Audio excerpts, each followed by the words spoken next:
The taste of expensive champagne still burned my throat, but my sister's laughter had vanished.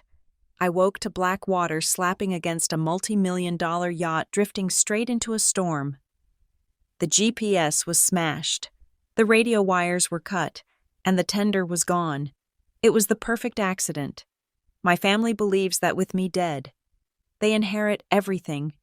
They do not realize the gift I sent back to shore is actually a noose designed to hang them all. My name is Sophia Carter, and the first thing I felt was the sun burning through my eyelids like a lit cigarette. It was a white, blinding intrusion that dragged me out of a darkness so deep it felt less like sleep and more like a coma. My tongue felt like it had been wrapped in sandpaper, and a bitter, chemical taste coated the back of my throat, the unmistakable aftertaste of something that had not been on the cocktail menu. I tried to sit up, but the world tilted violently to the left. For a second, I thought I was still drunk, but the nausea that rolled over me was cold and sharp. I was lying on the teak decking of the Halcyon, my grandfather's pride and joy, a 70-foot luxury yacht that was currently bobbing aimlessly in the middle of nowhere. "Sloan," I croaked out. My voice was a dry rasp, barely audible over the slap of water against the hull. "Cole." Silence answered me. It was a heavy, suffocating silence that felt wrong for a boat this size. There was no hum of the generator, no low vibration of the twin diesel engines, and no sound of laughter from the sundeck. I forced myself to stand, grabbing the gunwale for support. My legs were shaking, not from fear yet, but from a muscular weakness that suggested I had been out for hours. Maybe longer. I looked at my watch, but my wrist was bare. The tan line where my watch used to be stared back at me. I stumbled toward the bridge, the command center of the vessel. The glass sliding door was open, sliding back and forth with the roll of the ocean, banging against its frame with a rhythmic, metallic clatter. Inside, the scene was a chaotic testament to violence. The central console, usually a sleek array of glowing screens and digital readouts, was a spiderweb of shattered glass. Someone had taken a heavy object, likely the fire extinguisher lying dented on the floor, and smashed the GPS plotter into oblivion. The VHF radio handset dangled by a single frayed wire. The cord had been severed with something sharp.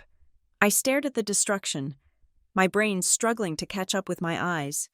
This was not a drunken accident. Drunk people spill drinks. They do not surgically disable communication equipment. I looked for my phone. I found it in the corner near the captain's chair. It had been stomped on, the screen pulverized, the metal casing bent at a 45-degree angle. "Dad," I yelled, panic finally piercing through the chemical fog in my brain. "Warren." No answer. I scrambled out to the aft deck, my heart hammering against my ribs. I looked toward the stern platform where the tender, a 20-foot rigid inflatable boat, was always secured. It was gone. The hydraulic lift was lowered into the water, empty. I ran to the starboard side lockers where we kept the emergency life rafts. The lockers were unlatched and swinging open, empty. I sprinted to the port side, empty. I rushed into the main salon, tearing open the cabinet where the emergency medical kit and flare guns were stored. The shelves were bare, stripped clean. I stopped, gripping the edge of the mahogany table to steady myself. The realization hit me with the force of a physical blow. They were gone, all of them. My father, Warren, my sister, Sloan, my fiancé, Cole. They had taken the tender, they had taken the life rafts, they had taken the flares and the radio, and they had left me here.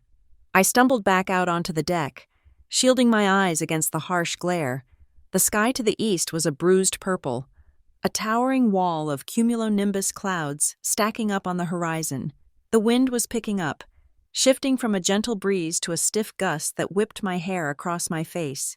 The water, usually a brilliant turquoise in this part of the Atlantic, was turning a churning, ominous gray.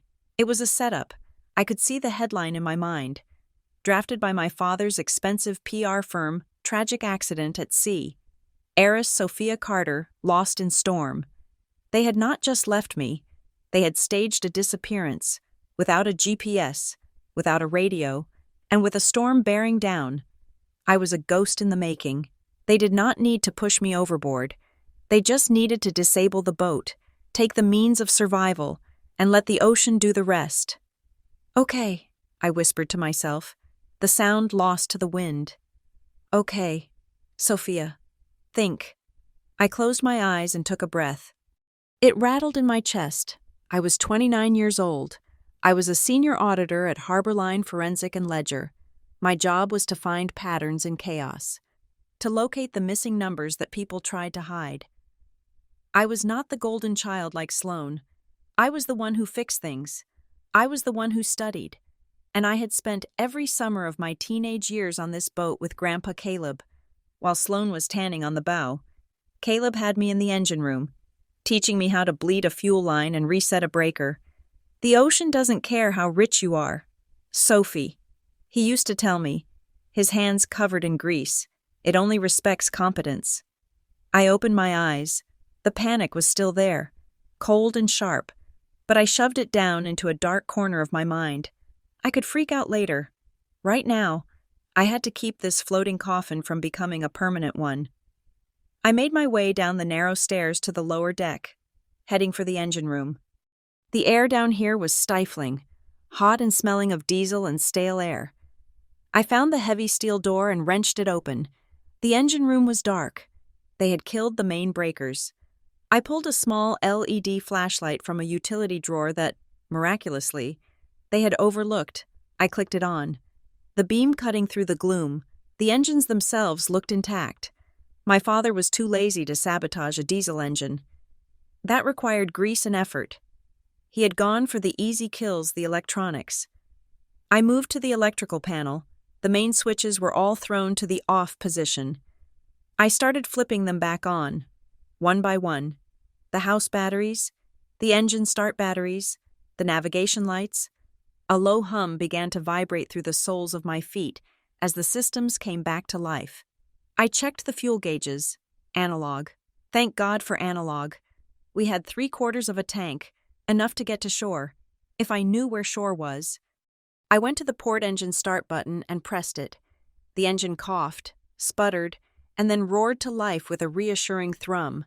I did the same for the starboard engine. Power. I had power.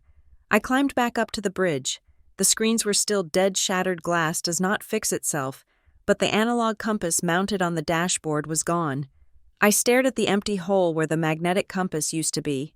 They had unscrewed it. My father's thoroughness was terrifying. He wanted me to drive in circles until the waves swallowed me. I looked out at the water. The sun was dipping lower in the west. The storm was coming from the east. If I kept the sun on my port side and the storm on my stern, I would be heading roughly northwest, based on where we had anchored this morning. The shipping lanes should be to the north. I engaged the throttles. The yacht shuddered and began to move. I did not dare go fast without radar. Hitting a submerged container or a whale was a death sentence, so I kept it at 10 knots. The bow cut through the chop, and for the first time in hours, I felt a tiny spark of agency. I was thirsty. The dehydration was making my head pound with a rhythmic throb. I engaged the autopilot, hoping the hydraulics were not cut, and it seemed to hold the rudder steady. I went down to the galley. The main salon was a mess of party debris. Half-empty glasses of champagne sat on coasters. A plate of caviar, now warm and smelling fishy, sat untouched. It was a grotesque tableau of the celebration that had preceded my execution. I stepped into the galley, opening the refrigerator to grab a bottle of water. The cold air felt like a blessing against my flushed skin.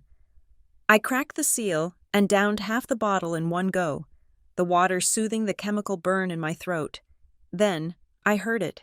It was a small sound, a scuffle, like fabric rubbing against wood. I froze, the bottle halfway to my mouth. The boat was empty. I had checked the cabins. I had checked the deck. Scrape? There it was again. It was coming from the pantry, a walk-in storage closet near the crew quarters. My heart, which had just started to slow down, slammed against my ribs again. Was I not alone? Had they left someone behind to make sure the job was done? I looked around for a weapon. The knife block was empty, of course it was. My eyes landed on the emergency equipment locker by the back door. I had checked the main flare gun kit, but there was sometimes a backup pistol grip flare launcher kept in the ditch bag storage. I moved silently to the locker, my bare feet making no sound on the floor. I opened it. There, tucked behind a stack of towels, was the orange plastic case.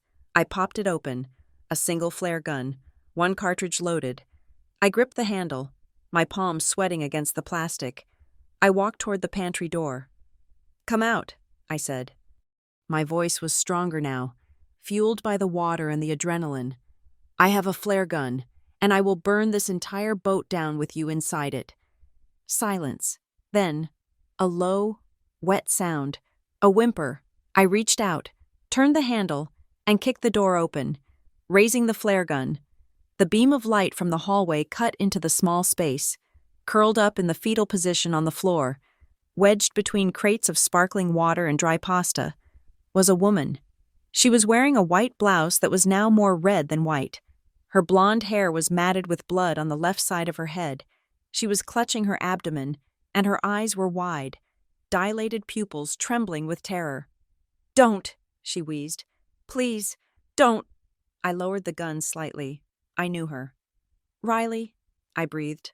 Riley Grant, my father's personal assistant, the woman who managed his calendar, booked his flights, and knew where every skeleton in the Carter family closet was buried. She was 24, fresh out of business school, and had always looked at my father with a mix of awe and fear. "Sophia." Her voice was a broken whisper. She squinted at me, tears cutting tracks through the blood on her face. "You're alive." "I woke up on the deck," I said, stepping forward.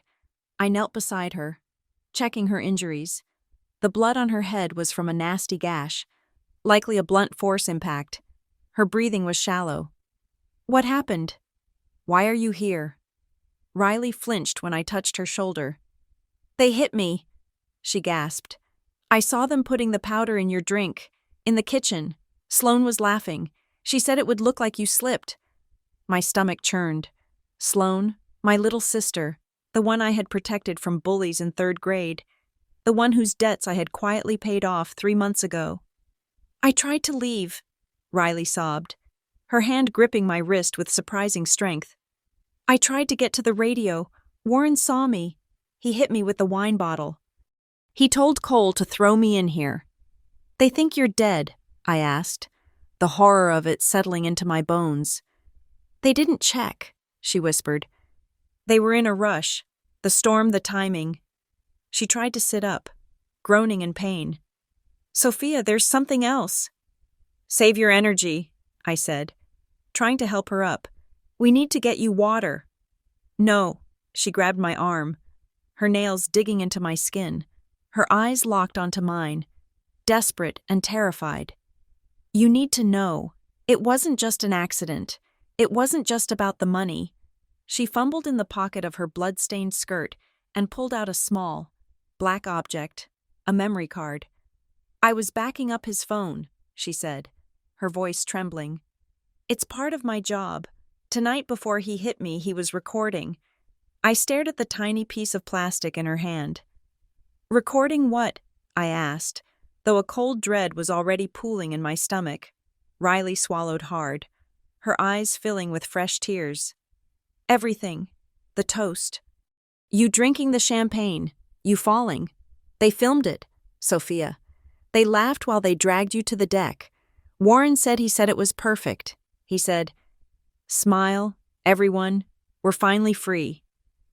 The cold that washed over me then had nothing to do with the ocean wind. It was a glacial chill that started in my marrow. They hadn't just killed me. They had turned my murder into a home movie. They had celebrated my death before I was even dead. I took the memory card from her shaking hand. It felt heavy, heavier than any piece of plastic had the right to feel. "They filmed it," I repeated, my voice devoid of emotion. "They think we're both gone," Riley whispered. "They're halfway to the coast by now." I stood up, helping Riley to her feet. She leaned heavily against me. a broken bird in a cage of luxury. I looked out the porthole. The sea was black now, the waves capping with white foam as the storm drew closer. The halcyon groaned under the stress of the rising swell. My family was out there. They were probably on another boat by now, or safe on land, rehearsing their tearful press conference. They were practicing their grief. They were ready to inherit the trust fund, the company, the legacy that my grandfather had built. They thought Sophia Carter was a tragedy, a sad story about a girl who drank too much and fell into the sea. I squeezed the memory card in my hand until the edges bit into my palm. "Let them think that," I said. My voice sounded different to my own ears, harder, sharper, like steel striking flint. "Sophia," Riley asked, looking at me with uncertainty. I turned to her. I did not feel the nausea anymore. I did not feel the fear. I felt a clarity that was absolute and terrifying. "If they want me to be dead, Riley," I said, looking back at the dark, churning water, "then I will be dead, but I'm going to be the kind of ghost that doesn't just haunt a house." I looked at the storm ahead. "I'm going to tear their lives down, brick by brick, and thanks to this," I held up the memory card. "I have the first hammer swing right here." The wind howled, slamming against the glass, but I didn't flinch. The old Sophia Carter had been left on the deck to die. The woman standing in the galley was something else entirely, and she had work to do, to understand why I was floating in a metal coffin in the middle of the Atlantic. You have to understand Breakwater Cove. It is a town where the driveways are heated, the lawns are manicured with nail scissors, and silence is the most expensive commodity on the market. In Breakwater Cove, nobody screams. They just hire lawyers. My father, Warren Carter, was the kind of man who would have negotiated the price of his own soul if the devil had offered a payment plan. He did not have friends. He had strategic alliances. He did not have children. He had assets, and like any portfolio manager, he expected a return on investment. Growing up, I learned quickly that affection in the Carter household was transactional. If I brought home an A on a report card, I received a nod and a deposit into my savings account. If I won a debate trophy, I was allowed to sit at the head of the table for dinner. Love was not a feeling. It was a performance bonus. Then there was Sloane. My younger sister was the dividends payout. She was beautiful, chaotic, and relentlessly expensive. She wrecked 3 cars before she turned 19. She was expelled from 2 boarding schools for incidents involving alcohol and, in one memorable case, a stolen riding lawnmower. But whenever the police called, Warren was there with his checkbook and his charm, smoothing it over. Sloane was the golden retriever who chewed the furniture, but was too cute to kick out. I was the reliable, boring thermostat that kept the house from burning down. I became an auditor. It was the perfect rebellion, though my family never saw it that way. I went to work for Harborline Forensic and Ledger, a firm that specialized in finding the money people tried very hard to hide. I spent my days staring at spreadsheets, hunting for the ghost in the machine, the misplaced decimal, the shell company, the lie buried in the math. I found comfort in numbers. Numbers were honest. People lied. But the math always told the truth eventually. Our grandfather, Caleb Wexler, was the only one who saw the difference between me and the rest of them. Caleb was a man of salt and iron, a logistics titan who built a shipping empire from a single tugboat. He hated what Warren had become, a man who spent money he did not earn to impress people he did not like. When Caleb died 6 months ago, the reading of the will was supposed to be a formality. Warren had already ordered a new Aston Martin in anticipation of the windfall. Sloane was looking at beach houses in Malibu. I sat in the back of the attorney's office, wearing a gray suit, checking my work email on my phone. I expected nothing. Maybe a few antique books or his compass collection. Mr. Henderson, Caleb's attorney, adjusted his glasses and dropped the bomb that would eventually blow up my life. Caleb had bypassed them. He had bypassed everyone. The entire estate, including the Wexler Logistics shipping fleet, the real estate portfolio, and a trust fund valued at over $40 million, was left to me. I remember the sound in the room, It was the sound of oxygen leaving a vacuum. Warren turned a shade of purple I had never seen before. Sloane dropped her designer sunglasses, and for once, she did not care that the lens cracked. But there was a catch. Caleb was smart, but he was also a man who believed in testing metal. The will had a stipulation, a clause designed to ensure I was truly ready to lead the empire he built. I would gain full control of the assets and the funds upon my 30th birthday. Until then, the estate was in a temporary holding trust. However, there was a reversion clause.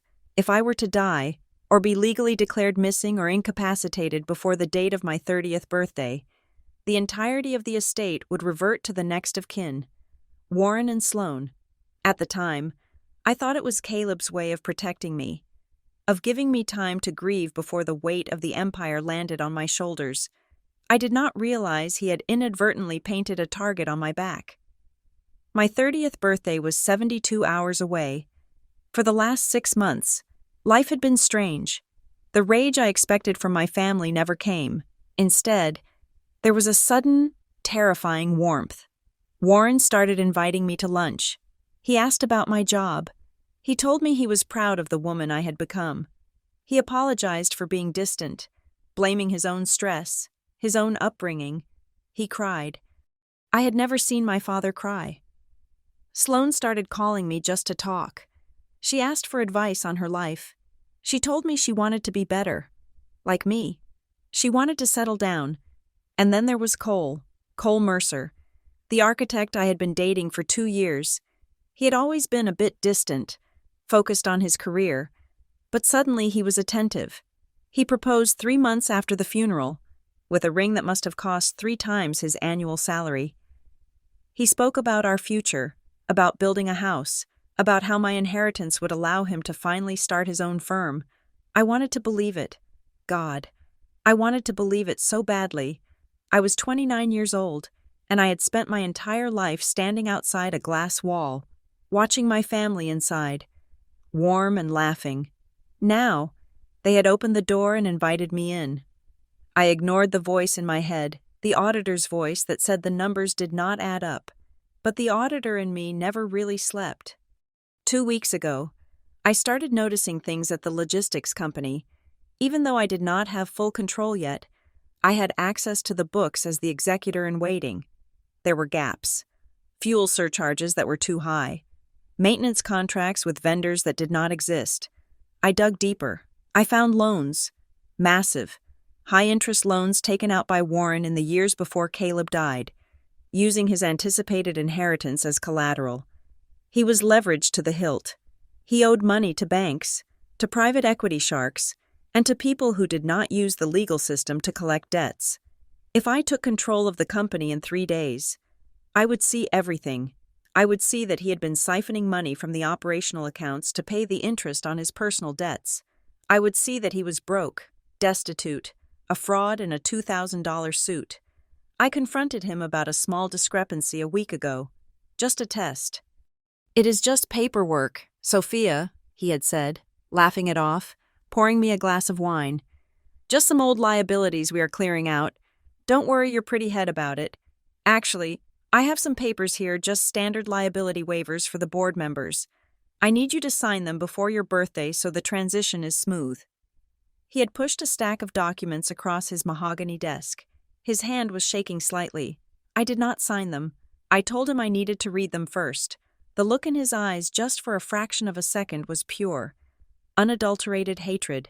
Then it was gone, replaced by the benevolent father mask. Of course, he said. You are so diligent. That is why you are the perfect CEO. Then came the invitation. One last trip, Warren said 2 days ago. On the Halcyon, just us, you, me, Sloane, and Cole, a family send-off to your 20s. We will sail out to the deep water, pop some vintage champagne, and watch the sunset. Then we come back, and you take the throne. I hesitated. I looked at the calendar. My birthday was on Saturday. This was Wednesday.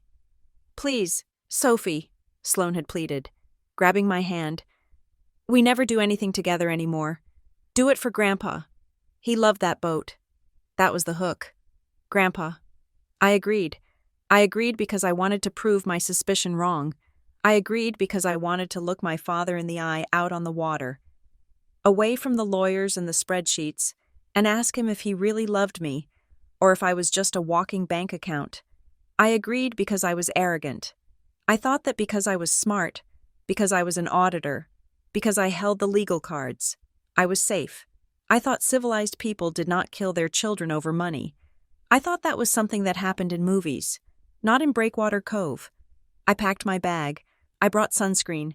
I brought a book. I brought the engagement ring Cole had given me. I did not bring a weapon. I did not bring a satellite phone. I did not tell anyone at my firm exactly where we were going, only that I was taking a few days off for family time. I walked up the gangway of the Halcyon wearing white linen pants and a hopeful smile, carrying a tote bag that contained nothing that could save my life.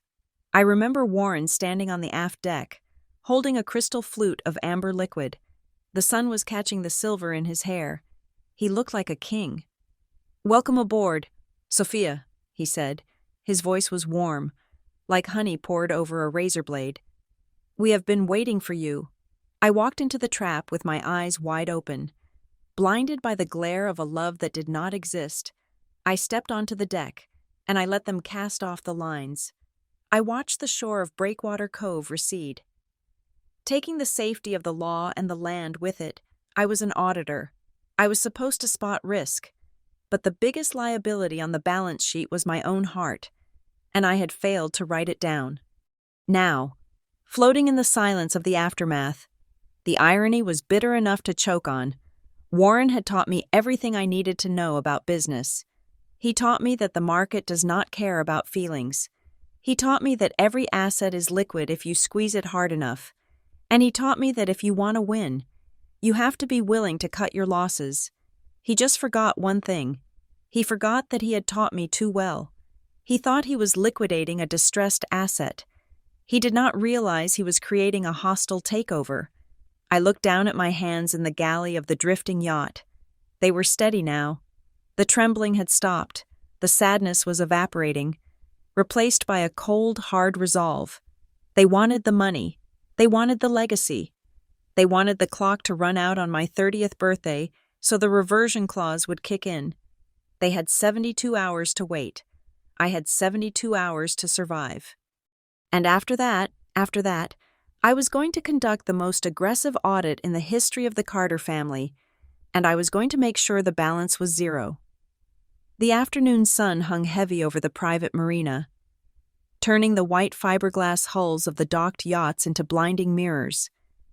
I adjusted my sunglasses as I walked down the pier, the rhythmic click of my heels on the weathered wood sounding like a ticking clock. My father, Warren, was waiting at the base of the gangway to the Halcyon. He was wearing a navy blazer with gold buttons, looking every inch the benevolent patriarch of a shipping dynasty. He saw me approaching and spread his arms wide. "There she is," he announced, his voice booming with a theatrical warmth that made the hair on my arms stand up. The guest of honor. Warren did not hug people. He shook hands. He clapped shoulders. He patted backs. But today, he pulled me into an embrace that smelled of expensive scotch and cedarwood. It was stiff and awkward, the way a politician holds a baby for a photo opportunity. I felt his hand press firmly against my spine, guiding me, or perhaps pushing me, toward the boat. "You look tired, Sophia," he said, pulling back to inspect my face. "Working too hard. Harborline doesn't deserve you. This trip is exactly what you need." "I am fine, Dad," I said, forcing a smile. "Just wrapping up some end-of-quarter audits." "Forget the audits," he said, waving a manicured hand. "For the next 3 days, the only numbers that matter are the coordinates on the chart plotter." I stepped onto the aft deck. The boat was gleaming. The teak had been freshly scrubbed, the stainless steel polished to a surgical shine. But something felt sterile, usually. The Halcyon bustled with activity before a trip. Captain Miller would be shouting orders. The deckhands would be stowing lines. The chef would be prepping in the galley. Today, the deck was eerily quiet. "Where is Miller?" I asked, looking around. Gave him the weekend off, Warren said smoothly. And the regular crew. I wanted this to be intimate, just family. I hired a private skipper and a deckhand from the agency. They are up on the bridge prepping our departure. Discreet fellows. You won't even know they are there. That was the first prick of unease. My father was a man who required service. He did not fetch his own ice. The idea of him roughing it with a skeleton crew was absurd. Before I could question him further, a blur of silk and perfume collided with me. Sophie. Sloane wrapped her arms around my neck, squeezing tight. My sister was wearing a white sundress that probably cost more than my car, and she was vibrating with an energy that felt less like excitement and more like hysteria. She hugged me hard, her body pressing against mine. It did not feel like a sisterly embrace. It felt like she was checking my pockets. Or perhaps she was hugging me the way a thief hugs a heavy safe. They are about to crack open, anticipating the weight of what was inside. I am so glad you came, she said, pulling back. Her pupils were dilated, swallowing the blue of her irises. We are going to have the best time.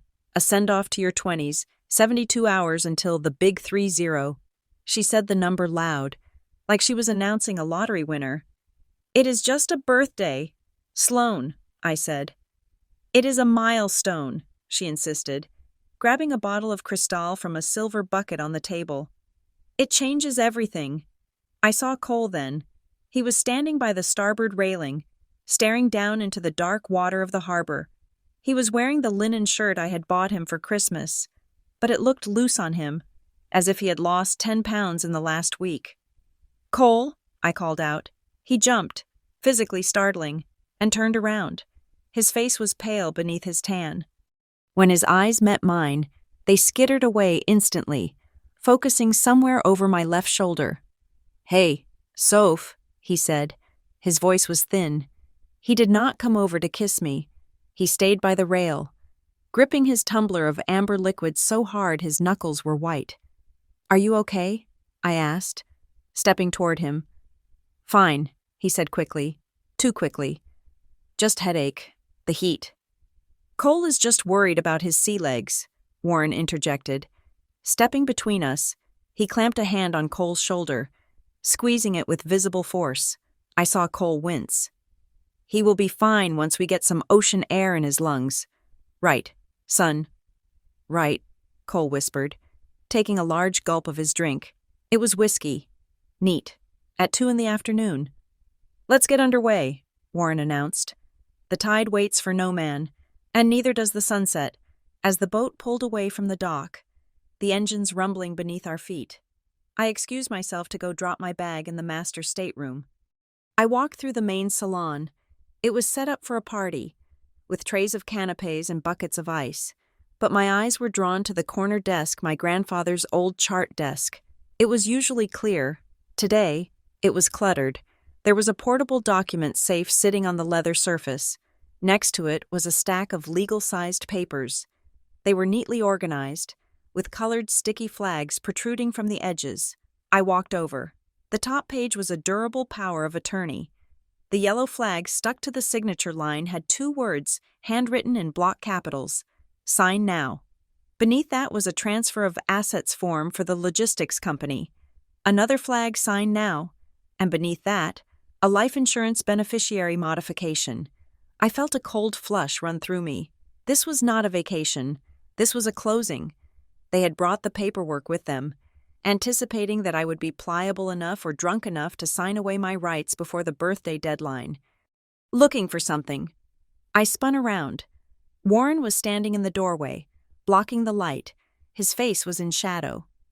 Just admiring the organization, I said, keeping my voice level. Planning to do some work this weekend. Dad.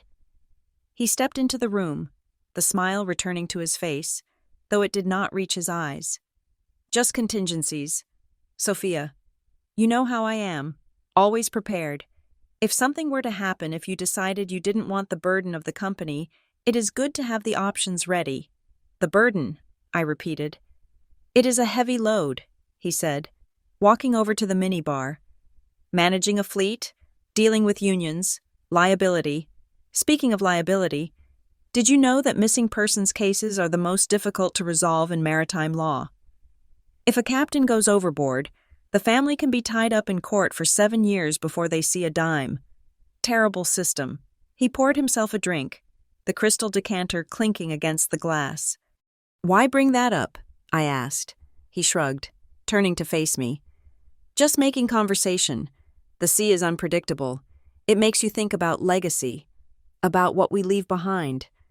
I am looking for Riley, I said, changing the subject. I need to ask her about the quarterly reports before Monday. Is she below deck? Warren paused. The glass stopped halfway to his mouth. Riley. No, she is not here. I gave her the week off, too. Why would I bring my assistant on a family trip? I thought I saw her car in the marina lot. I lied. You are mistaken, Warren said, his voice dropping an octave. Riley is in New York, visiting her mother. He stared at me for a beat too long, assessing, calculating. Then the mask slid back into place. Come on up to the flybridge. Sloan is opening another bottle. We don't want to keep the birthday girl waiting. I followed him up, my heart hammering a warning rhythm against my ribs. Get off the boat. My instincts screamed, turn around. But we were already past the breakwater, the open Atlantic stretching out in front of us, vast and indifferent. On the flybridge, the wind was whipping Sloane's hair across her face. She was laughing at something Cole had said, though Cole looked like he was about to be sick. Here she is, Sloane shrieked, thrusting a crystal flute into my hand. To the queen of the hour. She poured the champagne. The bubbles fizzed up, golden and effervescent. Cole wanted to tell you something, Sloane said, her eyes flashing toward him. Didn't you, baby? Cole looked up at me. His eyes were wet. He looked terrified. He opened his mouth, then closed it. He looked at Warren, who was standing behind me, arms crossed, watching him like a hawk. Cole stammered. I wanted to say happy birthday. Sophia, is that all? Sloane teased, her voice sharp. That is all, Cole whispered, looking down at his shoes. Let's make a toast, Warren boomed, stepping into the center of the circle. He raised his glass. The late afternoon sun caught the amber liquid, making it glow. To Sophia, Warren said, for almost 30 years, you have been unique. You have always done things your own way. You have always been the smart one, the careful one. He took a step closer to me. But sometimes, he continued, being smart is not enough. Sometimes, fate has other plans. So, I propose a toast to the future of the Carter family and to the return of everything that belongs where it should be. To the return, Sloane echoed, clinking her glass against mine hard enough that I feared it would shatter. To Sophia, Cole mumbled, his voice barely audible. I looked at them. My father, with his predator's gaze, my sister, with her brittle, manic smile, my fiancé, broken and cowardly. I raised the glass. I had to play the part. I had to pretend I did not see the trap closing around me. To family, I said. I took a sip. The champagne was cold and crisp, but there was an aftertaste, a metallic tang, like licking a battery. It was faint, buried under the notes of citrus and briar. But it was there, I swallowed. Delicious, Warren said, watching my throat work. Vintage 98, a very good year. I lowered the glass. It is a bit tart. It needs to breathe, Sloane said, giggling. Like you, Sophie, you need to breathe. I turned to look at the horizon. The sun was dipping below the water, painting the sky in violent shades of crimson and bruised purple. And then the deck shifted. It was not a wave. The boat was steady. The shift was inside my head. The horizon line tilted 45 degrees to the right. The sound of the wind transformed into a low, buzzing roar, like a hive of bees inside my ears. My fingers went numb, the sensation spreading rapidly up my arm. The glass slipped from my hand. I watched it fall in slow motion. It hit the teak deck and shattered, the shards glittering like diamonds. Whoops, Sloane said. Her voice sounded distant, like she was speaking from the bottom of a well. Butterfingers. I tried to turn toward her, but my legs had turned to water. I stumbled, grabbing the back of the pilot's seat to keep from falling. Cole, I slurred. My tongue felt thick, too big for my mouth. Cole, help. Cole did not move. He stood there, tears streaming down his face, his hands hanging uselessly at his sides. It is okay, Sophia. Warren's voice came from everywhere and nowhere. Just sit down. You are tired. I fell. I hit the deck hard, but I did not feel the pain. My body was disconnecting from my brain. I was a passenger in a vehicle that had lost its steering. I lay on my side, my cheek pressed against the cool wood. My vision was tunneling, black vignettes creeping in from the edges.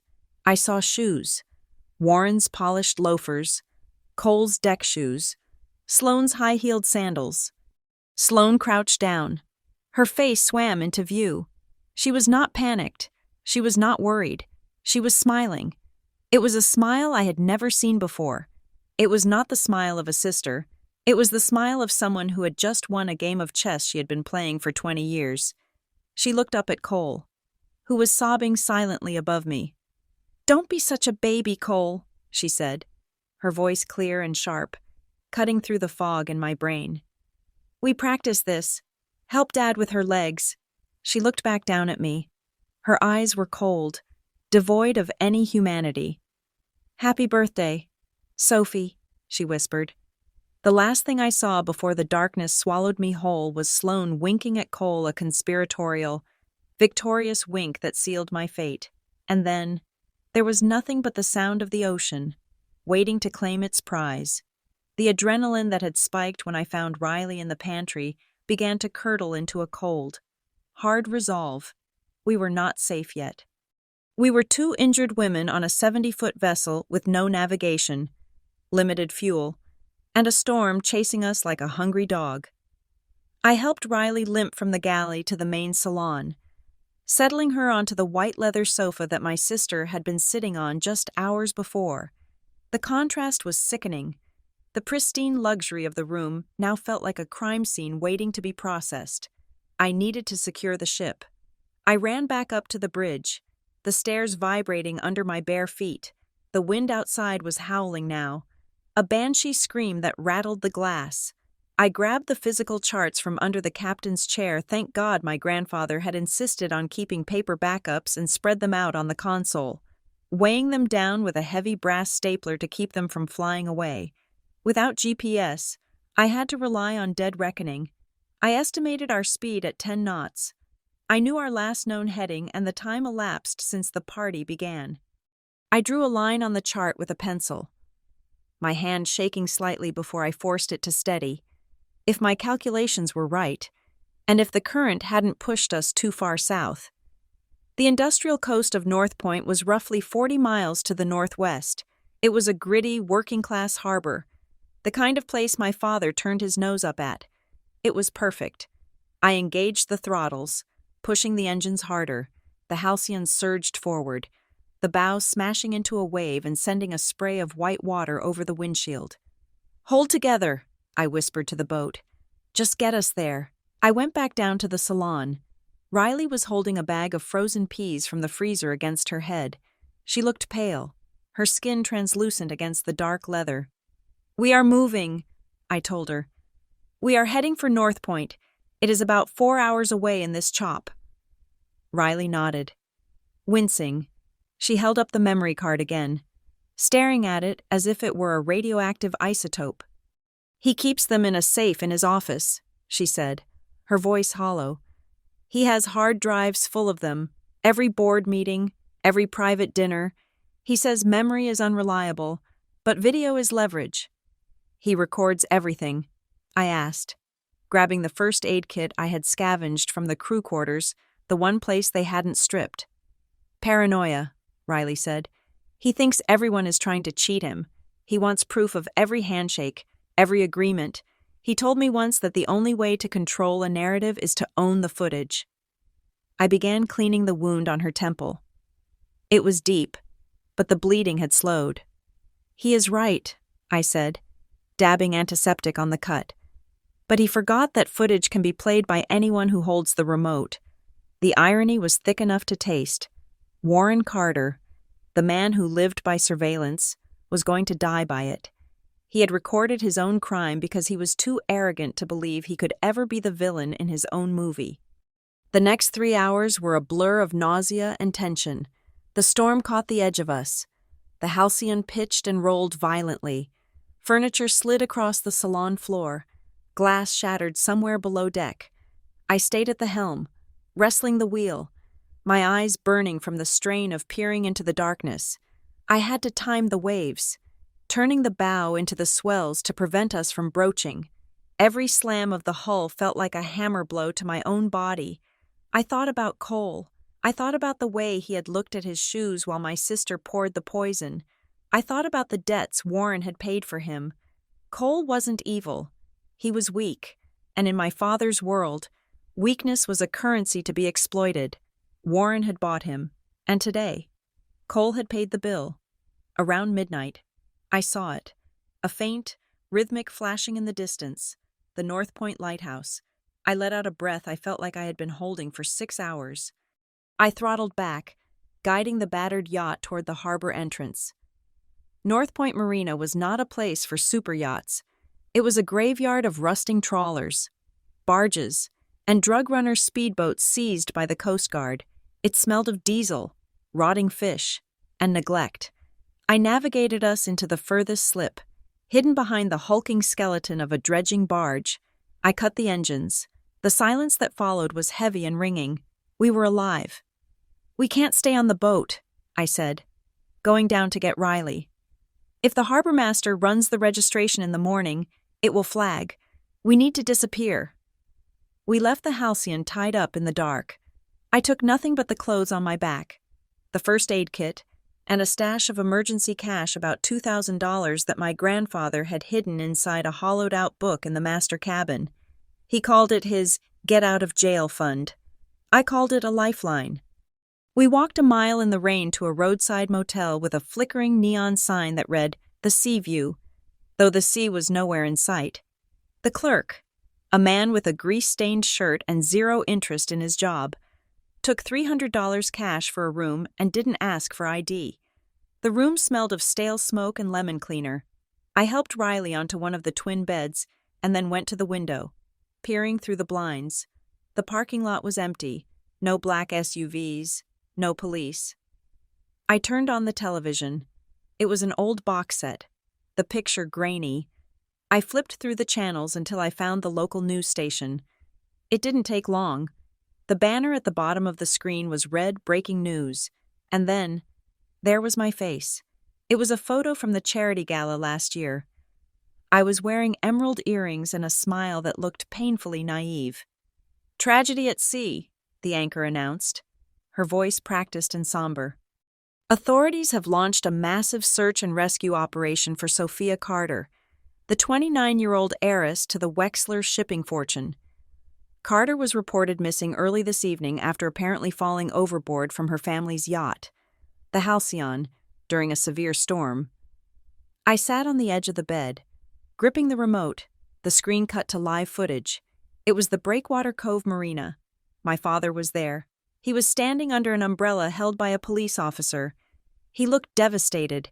His shoulders were slumped, his hair disheveled just enough to look chaotic, but not messy. He was holding a handkerchief to his eyes. "We are broken," Warren sobbed into the microphones thrust at his face. "My daughter. She went up to the deck for some air. The storm came out of nowhere. We tried to turn back. We tried to find her." He choked back a sob, and Sloane stepped into the frame. She wrapped her arm around him, burying her face in his shoulder. She was shaking. If I didn't know better, I would have believed her. "We just want her back," Sloane cried, her voice cracking perfectly. "Please, if anyone sees anything, bring my sister home." Then the camera panned to Cole. He was standing in the background, looking like a ghost. He didn't speak. He just stared into the camera lens with dead, haunted eyes. According to the family, the reporter continued. Ms. Carter had been drinking heavily in celebration of her upcoming birthday. Police are treating this as a tragic accident, though weather conditions are hampering search efforts. Survival chances, experts say, are slim to none. Drinking heavily, I repeated, my voice flat. They had already planted the seed. The reckless heiress, the drunk girl who slipped. Riley sat up, staring at the screen with horror. They are lying, she hissed. They are lying to the whole world. We have to call the police. Sophia, we have the card. We have the proof. I stood up and walked to the TV. I looked at my father's face, the masterpiece of deception he was painting for the world. No, I said. Riley looked at me, confused. Why they tried to kill us? Think, Riley, I said, turning to face her. We are in North Point. The local police here might be honest, but the state police. The federal investigators Warren has had them in his pocket for 30 years. If we walk into a precinct now, we are two hysterical women with a stolen memory card against the grieving father of the year. The evidence disappears, or worse, we have a tragic accident in our jail cell before the prosecutor ever sees it. So what do we do? Riley asked, her voice rising in panic. We can't just let them win. We aren't letting them win, I said. We are letting them think they have won. I looked back at the screen. Warren was now being helped into a waiting limousine. He looked frail. It was an Oscar-worthy performance. If I show up now, I said, pacing the small room, I am a problem to be solved. They will come for me with everything they have. They will use their lawyers, their connections, their money to bury me. I will be the unstable daughter making wild accusations. I stopped and looked at my reflection in the darkened window. My hair was matted with salt. My clothes were ruined, but my eyes were clear. But if I am dead, I whispered, I am invisible. I turned to Riley. They think the clock is ticking down to my birthday. They think once Saturday passes, the money is theirs. They will get careless. They will start spending. They will sign papers they shouldn't sign because they think there is no one left to check the math. You want to play dead? Riley asked. I want to haunt them, I corrected. I want to be the ghost at the feast. We have 72 hours until the birthday. In that time, they are going to try to erase me. They are going to rewrite my history. I walked over to the nightstand and picked up the phone book, a relic of a bygone era. I ripped out the page with the listings for attorneys. We are going to let them finish the funeral, I said. We are going to let them mourn. We are going to let them think they got away with the perfect crime. I looked at the memory card sitting on the bedspread. It was small, innocent-looking. And when they are standing on the stage, holding the check, convinced that they are the kings of the world, that is when we open the trap door. Riley looked at me. The fear in her eyes was slowly being replaced by something else. A spark. You really think we can do this? She asked. I am an auditor. Riley, I said, a cold smile touching my lips. I don't just find mistakes. I make people pay for them. I turned off the TV, cutting my father's face into blackness. Get some sleep, I said. Tomorrow, we go to work. The dead have a lot to do. The morning sun that filtered through the yellowed blinds of the motel room did not bring warmth. It brought a stark, gritty clarity. The Seaview Motel was a place where people went to hide or to overdose, and for the moment, we were doing a bit of the former to avoid the latter. I had left Riley sleeping fitfully to make a run to a 24-hour electronics store 3 miles down the highway. I walked the distance in the rain. My hood pulled low. I paid cash for a burner laptop, 2 prepaid smartphones, and a mobile hotspot. But for the clothes and the food, I had to take a risk. I reached into the lining of my bra and pulled out the one card my father did not know existed. It was a debit card linked to an account I had opened when I was 18. Using the first dividends I had ever received from my grandfather's trust, I had never touched it. It was my running away fund, a childish fantasy that had suddenly become a lifeline. The balance was small, just over $12,000, but it was enough to keep us alive without triggering the alerts on the main Carter family accounts. Back in the room, the smell of stale coffee and industrial cleaner was suffocating. Riley was awake, sitting cross-legged on the bed, staring at the wall. She looked younger than 24 without her makeup, her face bruised and pale. "I set up the laptop," I said, locking the deadbolt behind me. "We need to see it." Riley flinched. She looked at the memory card sitting on the nightstand like it was a loaded gun. "You do not want to see it, Sophia," she whispered. "Please, let's just give it to the police." "We went over this," I said, my voice steady. "We need to know exactly what they are selling to the world so we can make sure they buy the lie. Put it in." Riley's hands shook as she inserted the card into the reader. I pulled a plastic chair up to the small desk, sitting close to the screen. I was an auditor. I was trained to look at data without emotion. I told myself this was just another audit. I was just reviewing the assets and liabilities of a failing company. The video player opened. The timestamp read 6:42 p.m. the previous evening. The camera angle was low and tilted, likely propped up on the wet bar or hidden among the glasses. The audio was crisp, cutting through the background hum of the wind. On the screen, I saw myself. I was slumped on the deck, my eyes closed, my body limp. It was an out-of-body experience in the most literal sense, watching my own helpless form being inspected like a piece of luggage. Warren stepped into the frame. He nudged my leg with the toe of his loafer. "She is out," he said. His voice was not sad. It was annoyed. "Took long enough. That dosage was supposed to be fast-acting."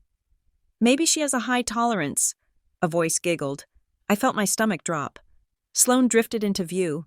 She was holding a glass of champagne, swirling it casually. She looked down at my unconscious body and smiled. "Poor Sophie," she cooed, taking a sip. "Always the lightweight." "Stop playing around." "Sloane," Warren snapped. He looked at his watch. "The storm front is moving faster than the forecast. We need to stage the scene before the swell gets too high. Where is Cole?" "He is throwing up in the bathroom," Sloane said, rolling her eyes. "He is so dramatic." "Get him out here," Warren commanded. "I need him to help me lift her, and I need him on the recording. He is not backing out of this now." I watched as Sloane walked away and returned dragging Cole by the arm. He looked terrified, his face slick with sweat. "I can't," Cole stammered on the screen. "Warren, please, we can't just, she is still breathing." Warren grabbed Cole by the lapels of his linen jacket and shoved him against the railing. The camera captured the violence perfectly. "You think you have a choice," Warren hissed. "I paid off your gambling debts. Cole, I covered the $300,000 you stole from your firm's escrow account. You belong to me. Now, grab her feet." I paused the video. $300,000. I stared at Cole's face on the screen. My fiancé, the man who said he wanted to build a life with me. He hadn't just been weak. He had been a thief. He had embezzled money from his own clients, and my father had bailed him out. I was the payment plan. "He sold me," I said softly. "He sold me for $300,000.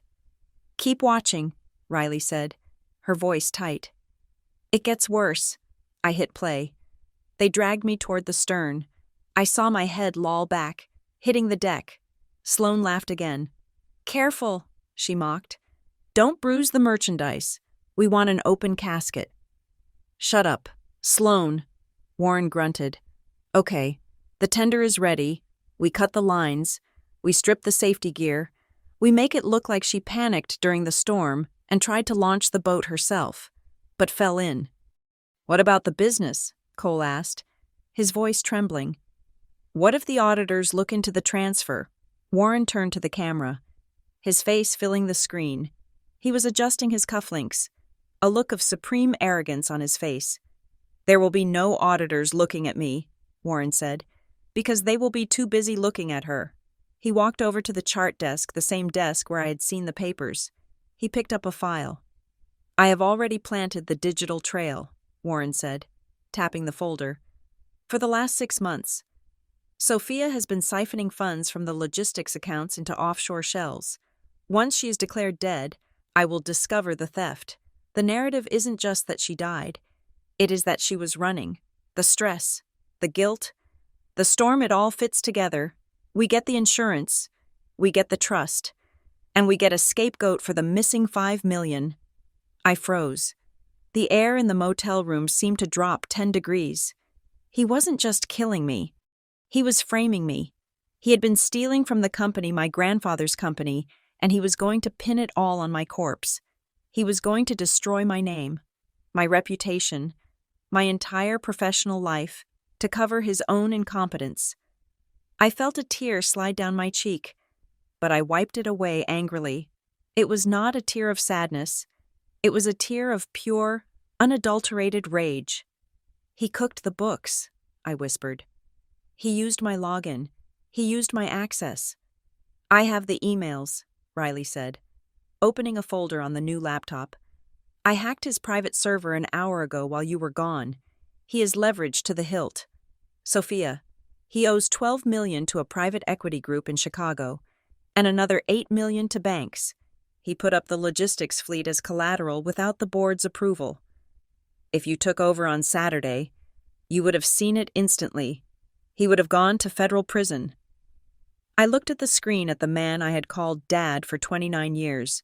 He was not a father. He was a parasite, and Sloan was just a scavenger waiting for the host to die. He thinks he is smart, I said, my voice hardening into steel. He thinks because he planted some files, he is safe, but he forgot who he is dealing with. I pulled a notepad from the bag of supplies I had bought. I uncapped a black marker. What are you doing? Riley asked. I am doing what I do best, I said. I am conducting an audit. For the next 4 hours. I did not speak. I worked. I turned the dingy motel room into a war room. I taped pieces of paper to the wall, creating a timeline. Year 1, Warren takes first loan against Fleet. Year 2, Cole embezzles client funds. Warren pays debt. Month 6, pre-death. Warren begins falsifying transfer logs using my ID. Yesterday. The attempted murder. I cross-referenced the video timestamps with the bank records Riley had pulled. I found the transfers he was talking about. They were sloppy, amateurish. He had used a basic routing scrambler that any forensic accountant could unravel in 10 minutes if they knew where to look. But the police wouldn't know where to look. They would see the surface level, buy the Grieving Father Act, and close the case, unless I pointed the finger. We need a lawyer, Riley said, watching me pace. We need the FBI. Not yet, I said, staring at the timeline on the wall. If we go to the FBI now, Warren will lawyer up. He will claim the video is a deep fake. He will claim I am mentally unstable. Look, he has already seeded that story in the press. He will drag this out for 10 years. I turned to her. I don't want a trial, Riley. I want an execution.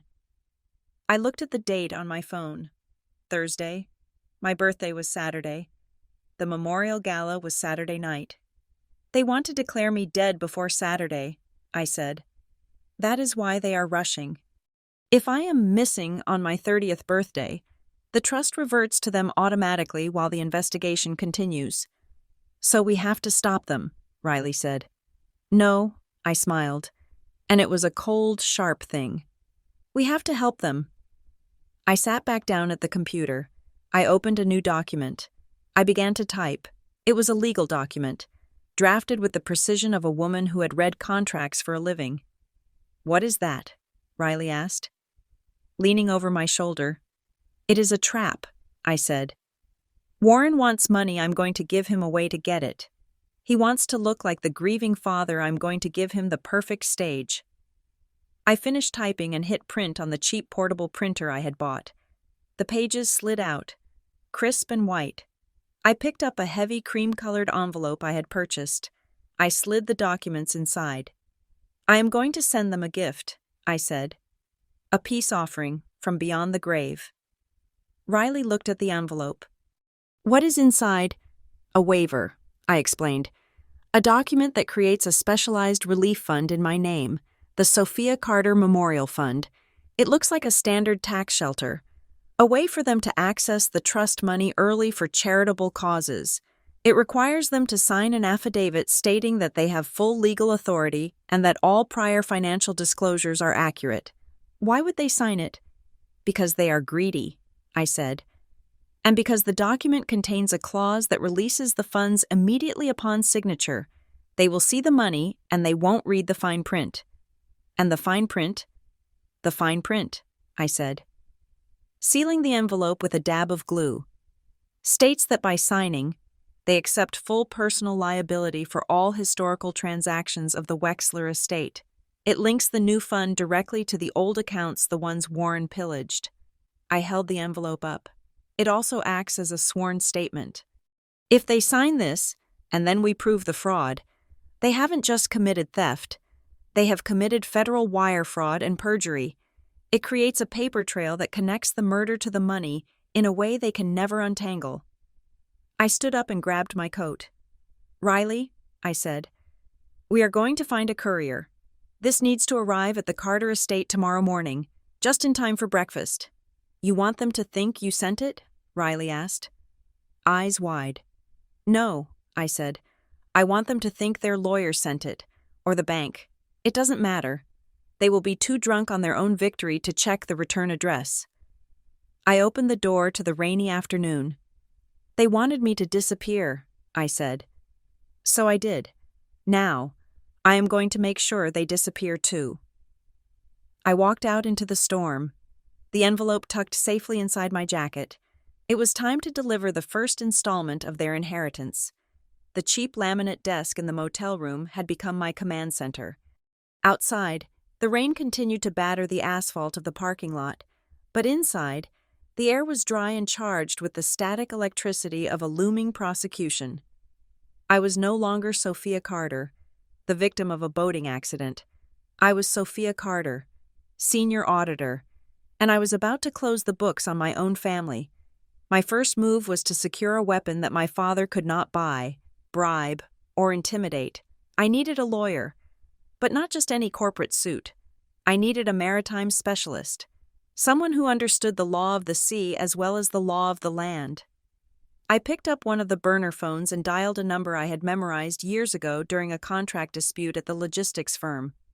Thorne and Associates, a crisp voice answered. I need to speak to Marcus Thorne, I said. Tell him it is regarding the Wexler estate. Mr. Thorne is in court, the receptionist said dismissively. If you would like to leave a... Tell him, I cut in, my voice low and hard, that the client he thinks is dead is currently on line 1, and if he hangs up, he loses the biggest commission of his career. There was a pause, a series of clicks, and then a deep, gravelly voice came on the line. This is a sick prank, Marcus Thorne said. I am watching the news right now. They are dragging the sound for the body. They won't find one. Marcus, I said, ask me something only I would know. Ask me about the clause in the shipping contracts regarding the Venezuelan tariffs from 3 years ago. Silence stretched for 10 seconds. Section 409, he said slowly, the force majeure exception, which we use to avoid a $2 million penalty, I finished. I am alive, Marcus, but for the next 48 hours, I need to remain legally dead. I am retaining you. Where are you? He demanded. The skepticism was gone, replaced by the sharp, hungry tone of a shark sensing blood in the water. Secure location, I said. Here is what is going to happen. I am sending you a digital package via an encrypted server. It contains video evidence of attempted murder, conspiracy to commit fraud, and grand larceny. I need you to prepare a sealed indictment. I need you to have federal marshals on standby, but you cannot move yet. Sophia, if they tried to kill you, we need to go to the police now. No, I said. The local police are compromised. Warren owns the precinct captain. If I surface now, I am a hysterical woman making accusations against a grieving father. I need to catch them in the act of finalizing the theft. I need them to sign the papers. I heard the scratch of a pen on paper. Marcus was taking notes. "The gala," I said. "Saturday night. They are turning my birthday party into a memorial service. They will use it to announce the transition of power. I need you there. Marcus, front row, with the papers." "I will be there," he promised. "And Sophia, I never liked your father." "Get in line," I said, and hung up. Step 1 was complete. The legal shield was in place. Now came the financial stranglehold. I opened the laptop and logged into the Harborline administrative portal. My access was still active. Warren had likely kept it open to backdate the fraudulent transfers he was blaming on me. It was his mistake. He thought he was using a dead woman's credentials. He did not realize the ghost was typing back. I navigated to the trust fund dashboard. The numbers were staggering. $42 million in liquid assets. Waiting for the clock to strike midnight on Saturday, I could see the pending transactions Warren had queued up. He was not even waiting for the body to cool. There were transfers set for Sunday morning, moving $12 million to a shell company in the Cayman Islands, and another $8 million to a private equity firm to cover his bad debts. I did not cancel them. Canceling them would trigger an alert on his phone. Instead, I used an auditor's trick. I went into the compliance settings and flagged the destination accounts for OFAC review, the Office of Foreign Assets Control. It was a bureaucratic tripwire. The system would not block the transfers immediately. It would let them sit in pending status for weeks while a government computer analyzed them for links to terrorism or money laundering. Warren would try to move the money on Sunday. He would see processing. He would panic. But by then, it would be too late. "Riley," I said, not looking up from the screen, "how is the evidence coming?" Riley was sitting on the floor, surrounded by papers. She looked like a college student cramming for finals, except the subject was felony conspiracy. "I have synchronized the video timestamps with the GPS data from the yacht," she said. "I found the gap where they smashed the tracker. It matches perfectly with the audio of the glass breaking on the tape. I also pulled the cell tower triangulation for Warren's phone. He made a call to the local police chief 20 minutes before they dumped you. The duration was 4 minutes." "Perfect," I said. "Format it. We need a chain of custody log. Make it look like a federal case file." Riley typed furiously. "I also found the emails between Warren and the insurance adjuster. He started the claim process this morning. He listed the cause of death as accidental drowning due to intoxication. He is claiming double indemnity." "Greedy," I muttered. "He is betting against the house." Now for the offensive strike. I opened a secure browser and navigated to the tip line for the Federal Bureau of Investigation's Financial Crimes Division. I did not write a long, emotional letter. I wrote a sterile, data-driven report. I referenced specific transaction ID numbers. I cited the exact statutes of the Sarbanes-Oxley Act that had been violated. I attached a single PDF containing the ledger of the loans Warren had hidden from the board, and the email where he instructed his accountant to cook the books regarding the fleet maintenance costs. I did not sign it Sophia Carter. I signed it a concerned shareholder. I hit send. That tip would take 24 hours to process. By Saturday night, an agent would be looking at the Wexler logistics file. By the time the gala started, they would be asking questions. "It is done," I said, closing the laptop. We had 2 days to kill, 2 days to exist in the liminal space between life and death. We moved from the motel to a short-term rental apartment in the city, paid for with cash. It was a basement unit, dark and quiet. I bought a prepaid SIM card and sent a single text to the one person I hoped I could still trust, my grandfather's old mechanic. A man named Elias, who hated cell phones and loved engines. I needed a car that didn't appear on any registration database. He came through. A gray sedan, 10 years old, invisible in traffic. On Friday, I went shopping. I did not go to the boutiques where the staff knew my name. I went to a department store 2 towns over. I bought a black dress. It was simple, severe, high neck, long sleeves. It was not a dress for a party. It was a dress for a judgment. I bought black heels that were silent when I walked. I bought a leather portfolio. The kind lawyers use to carry plea deals. Back in the apartment, I laid everything out on the bed: the dress, the heels, the portfolio, the memory card. It looked like armor. "What is the plan for the gala?" Riley asked. She was pacing the small living room, her anxiety spiking as the hours ticked down. "You can't just walk in the front door. They will have security." "They will have private security," I corrected. "Rent-a-cops hired to keep the paparazzi out and the champagne in. They aren't looking for a dead woman. They are looking for uninvited guests. And technically, I am the host." I walked over to the timeline on the wall. Saturday, 8:00 p.m., the gala. "I am going to let them start," I said. "I want Warren to give his speech. I want Sloane to cry her crocodile tears. I want Cole to stand there and look mournful while he counts his money. I want them to feel safe. I want them to feel like they have gotten away with it. And then," I said, touching the leather portfolio, "I am going to walk onto that stage and hand them their eviction notice."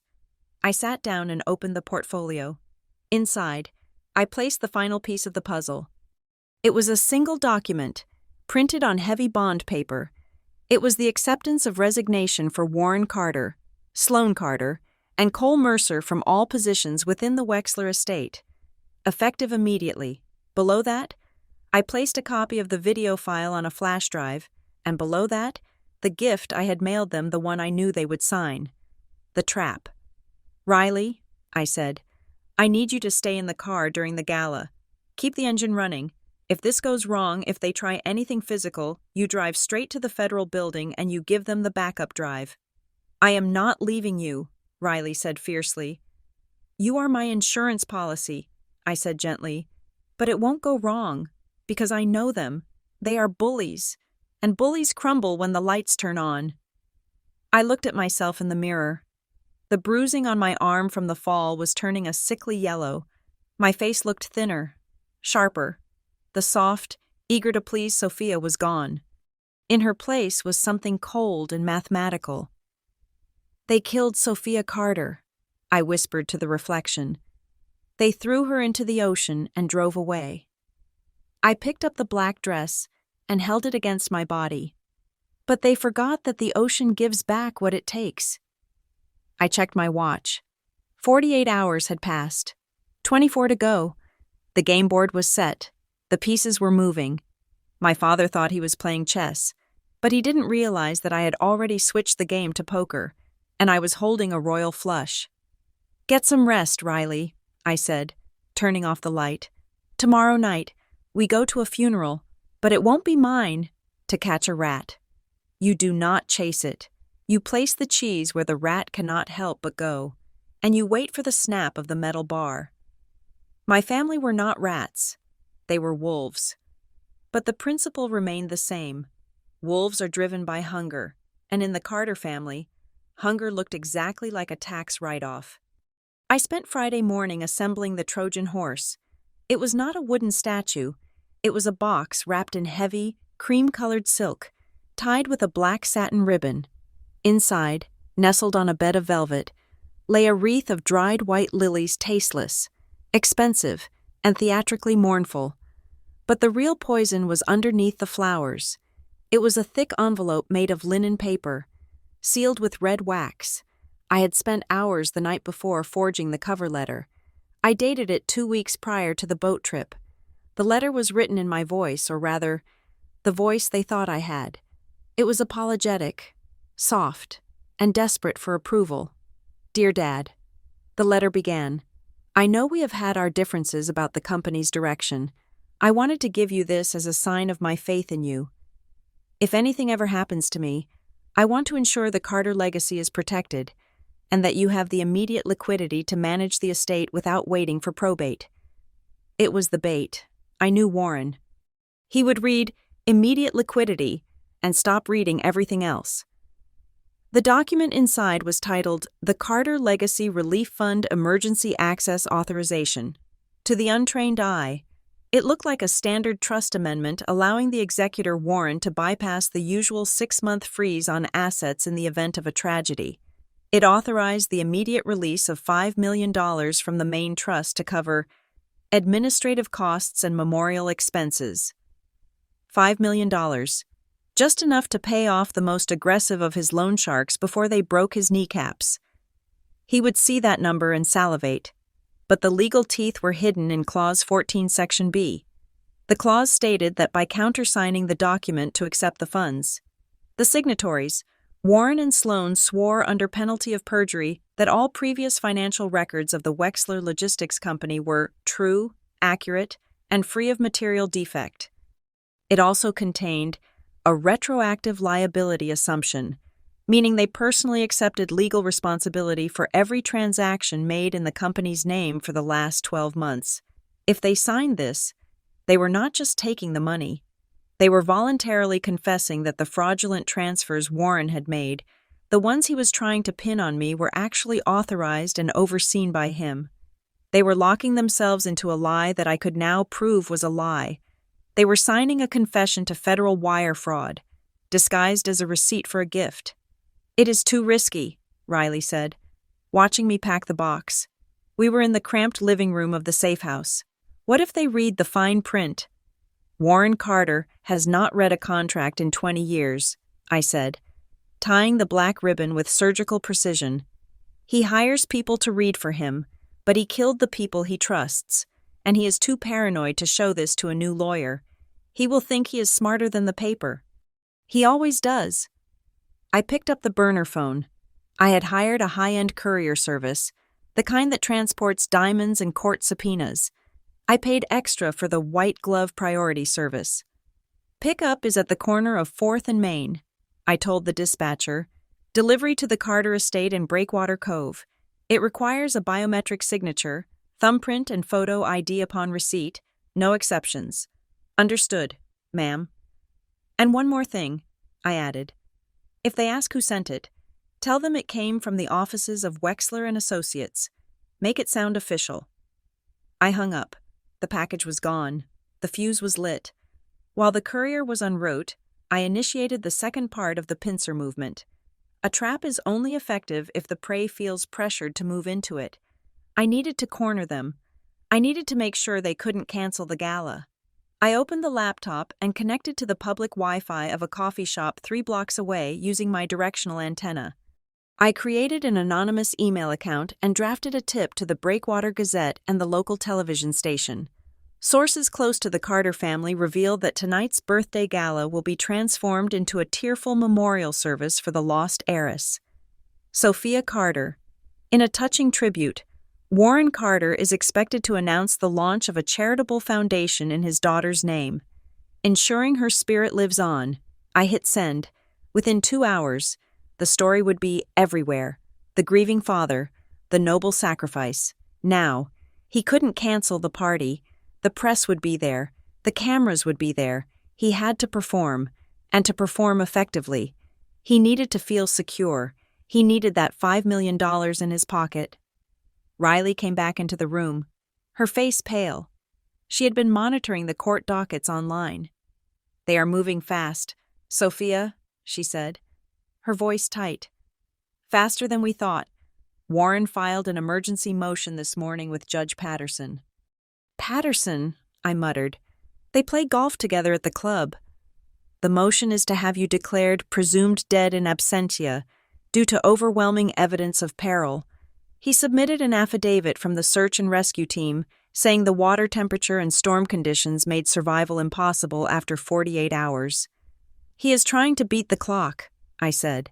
"He needs the death certificate before midnight tomorrow, if I am legally dead. The trust transfers automatically. Can he do that in 2 days?" "With Patterson, maybe," I said. "But it doesn't matter.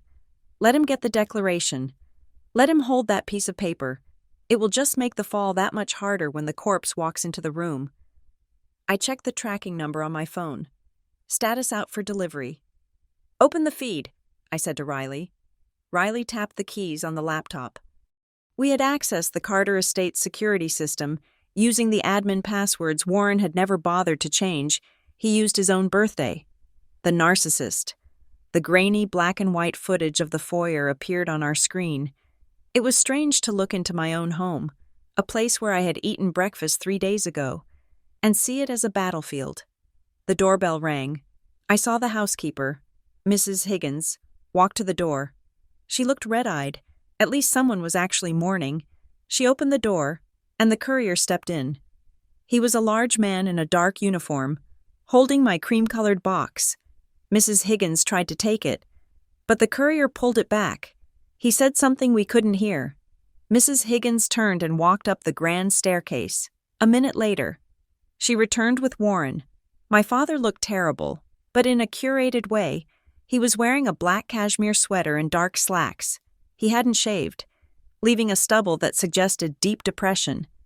But his eyes were sharp. He looked at the box. He looked at the courier. I leaned forward, my breath catching in my throat. "Take it. Dad, take the bait." Warren gestured for the digital pad. He pressed his thumb against the screen. He signed his name. Ping, my phone buzzed. Delivery confirmed. Biometric signature archived. I let out a breath. We had the chain of custody. He couldn't claim he never received it. On the screen, Warren took the box. He didn't wait. He didn't take it to his office. He ripped the ribbon off right there in the hallway, tearing the silk paper. He had zero respect for the grief of the package. He just wanted to know what was inside. He opened the lid. He stared at the wreath for a second, then tossed it onto the entry table like it was garbage. He grabbed the envelope. Sloane appeared at the top of the stairs. She was wearing a silk robe, holding a cup of coffee. "What is it?" she mouthed. We couldn't hear her, but I could read her lips. Warren waved the papers at her. He was smiling. It was a grotesque, triumphant smile. "It is the authorization," he seemed to say. He walked over to the antique desk in the hallway. He laid the document down. He pulled a Mont Blanc pen from his pocket, read it. I thought, for God's sake, read the liability clause. He didn't. He scanned the first page. He flipped to the back. He pointed at the signature line. Sloane came down the stairs. She looked over his shoulder. She laughed. It was the same laugh I had heard on the boat. The laugh of someone who thinks the world exists only to serve them. Warren signed. He pressed the pen down hard, underlining his signature with a flourish. Then he handed the pen to Sloane. She signed. They high-fived. I watched my father and sister high-five over the document that I had designed to destroy them. They were celebrating their own execution. "They signed," Riley whispered, staring at the screen. "They actually signed it." "They think it's a gift," I said, my voice ice-cold. Warren said on the boat that I was finally being useful. He thinks I sent this from the grave as an apology for being a disappointment. He thinks I'm finally being the good daughter. I shut the laptop. The image of their celebration blinked out. "I have the tracking," I said. "I have the biometric receipt, and now, thanks to the clause they just activated, the bank will automatically upload a digital copy of the countersigned document to the trust server within the hour." I stood and went to the window. The rain had stopped. The sky was clearing, setting up a beautiful star-filled night for the gala. "The trap is sealed, Riley," I said. "Now we just wait for the party," Riley said. "No," I corrected. "Now we let them write their own confession. Every dollar they spend in the next 24 hours, every speech they give, every lie they feed the press, it all becomes another timestamp, another receipt, another layer of proof." I picked up the black dress I had bought. Warren wanted a memorial, I said. He wanted to talk about my legacy. I think I will let him. I will let him build me up into a saint.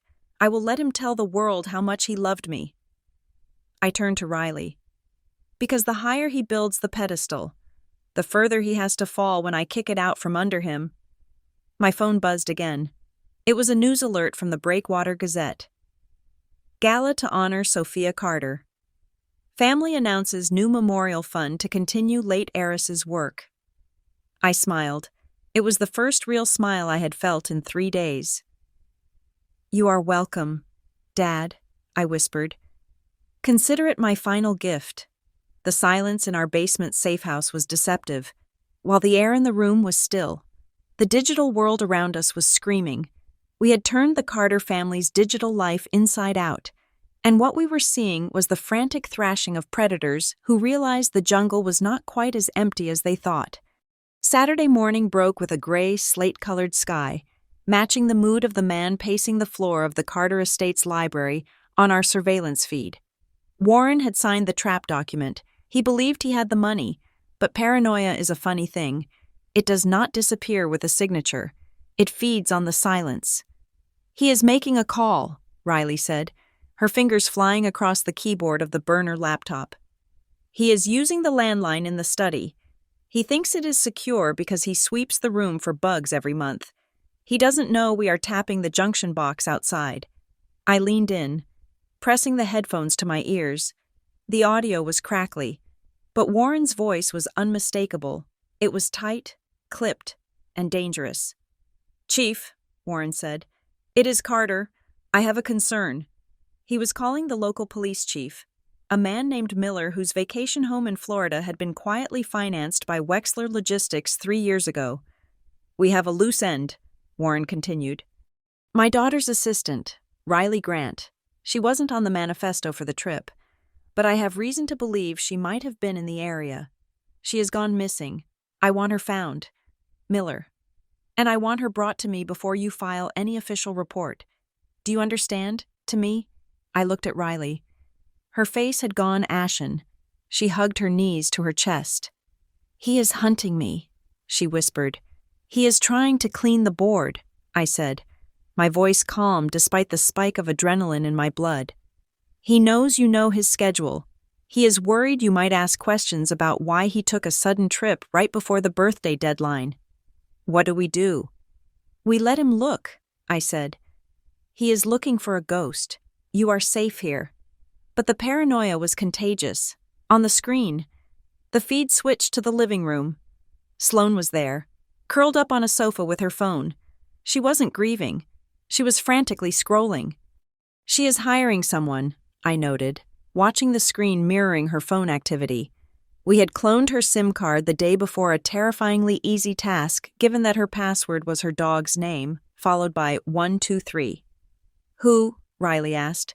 "A data scrubber," I said, reading the text exchange on the monitor. "She is messaging a guy who advertises reputation management on the dark web. She wants him to permanently erase the geolocation data from her phone for the night of the accident.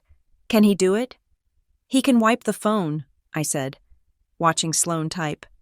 "But he can't wipe the carrier logs." And here is the beautiful part: Sloane is so panicked that she is forwarding him the specific timestamps she wants deleted. She is literally creating a list of the exact moments they were committing the crime and sending it to a third party. I took a screenshot. "Add it to the pile," I said. "She just corroborated our timeline." Then, the doorbell on the video feed rang. It was Cole. My fiancé looked like he hadn't slept in 3 days. His clothes were rumpled, his eyes bloodshot. He pushed past the housekeeper and stormed into the library where Warren was still on the phone. Warren hung up, annoyed. "Get a hold of yourself, Mercer. You look like a junkie." "I can't do this, Warren," Cole said, his voice rising to a hysterical pitch. "I saw the news. They are talking about a memorial. They are talking about an investigation. What if they find the boat? What if they find fingerprints?" "The boat is at the bottom of the trench by now," Warren said, pouring himself a scotch. "Or drifting halfway to Iceland, and the storm washed everything clean. Stop whining." "I need protection," Cole pleaded. "If the feds come, if they look at my accounts, they will see the payoff you sent me. The 300 grand. Warren laughed. It was a cruel, barking sound. He walked over to Cole and patted his cheek, hard. "You think that was a payoff?" Warren sneered. "That was a loan. Cole, a loan I can call in any time. If you go down, you go down alone. I was just the benevolent father-in-law helping a troubled young man. If you open your mouth, I will bury you under so much litigation you won't see daylight until you are 70. Cole crumbled. He sank into a leather chair, putting his head in his hands. She loved me, Cole whispered. Sophia actually loved me. And that was her mistake, Warren said, turning his back on him. Now get out. Go home, shower, and put on a black tie. You have a performance to give tonight. I watched Cole stumble out of the room. I felt a strange hollowness in my chest. I expected to feel pain, but the part of me that had loved Cole Mercer had drowned 3 days ago. All that was left was the auditor, noting another liability that had just confirmed its own worthlessness. He will flip, I said to Riley.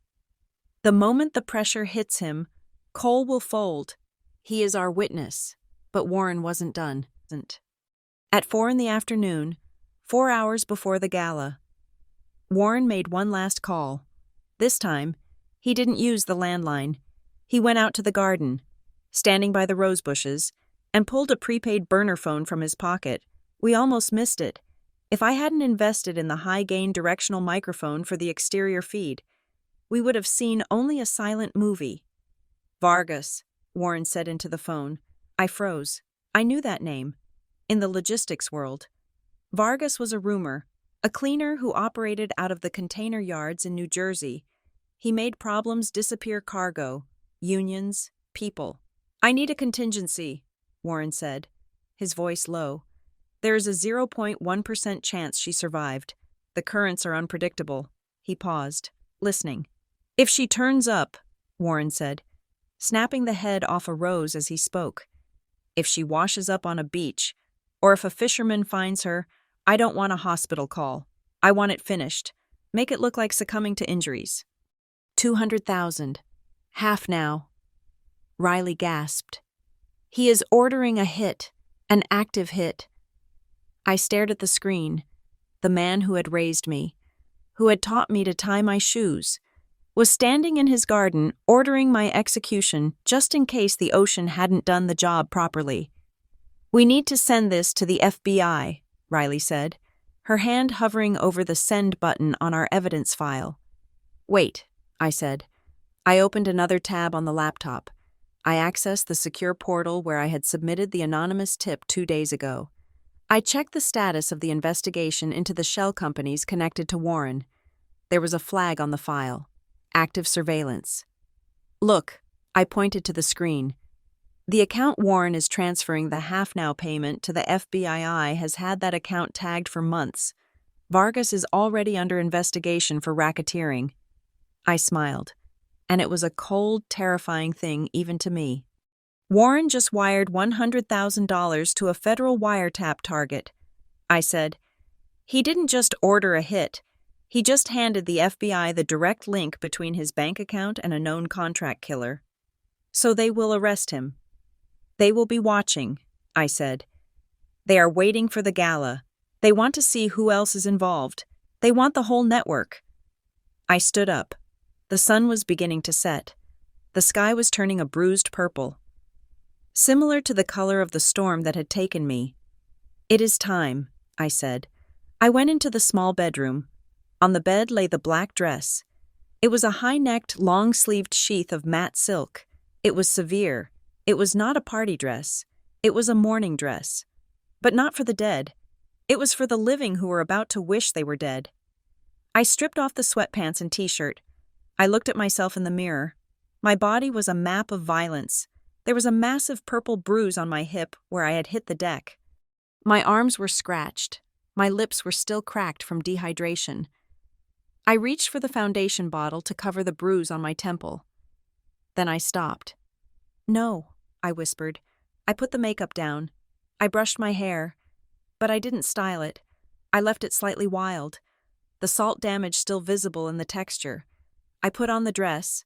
It covered most of the injuries. But I left the scratches on my hands visible. I wanted them to see. I wanted the cameras to see. I wasn't going there as Sophia Carter, the polished heiress. I was going as the survivor of a murder attempt.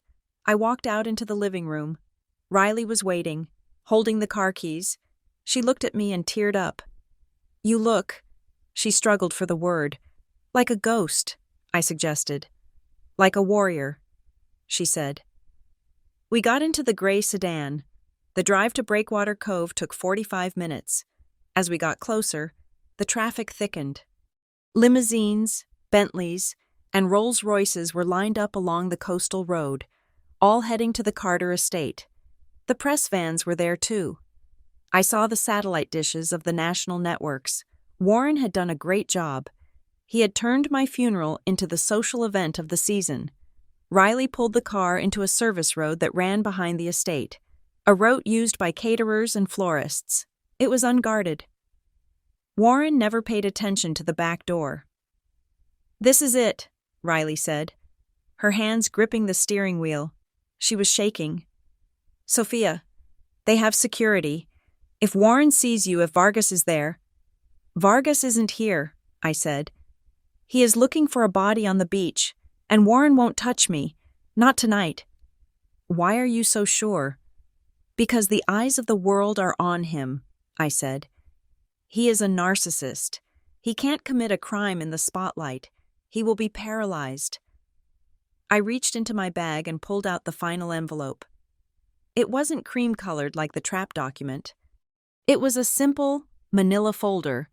Inside was the printed copy of the video frames, the wire transfer logs, and the email confirming the hit on me. "This converts the trap into a cage," I said. Sliding it into the pocket of my dress, I opened the car door. The air smelled of jasmine and the ocean. It was a beautiful night for a takedown. "Stay here," I told Riley. "Keep the engine running.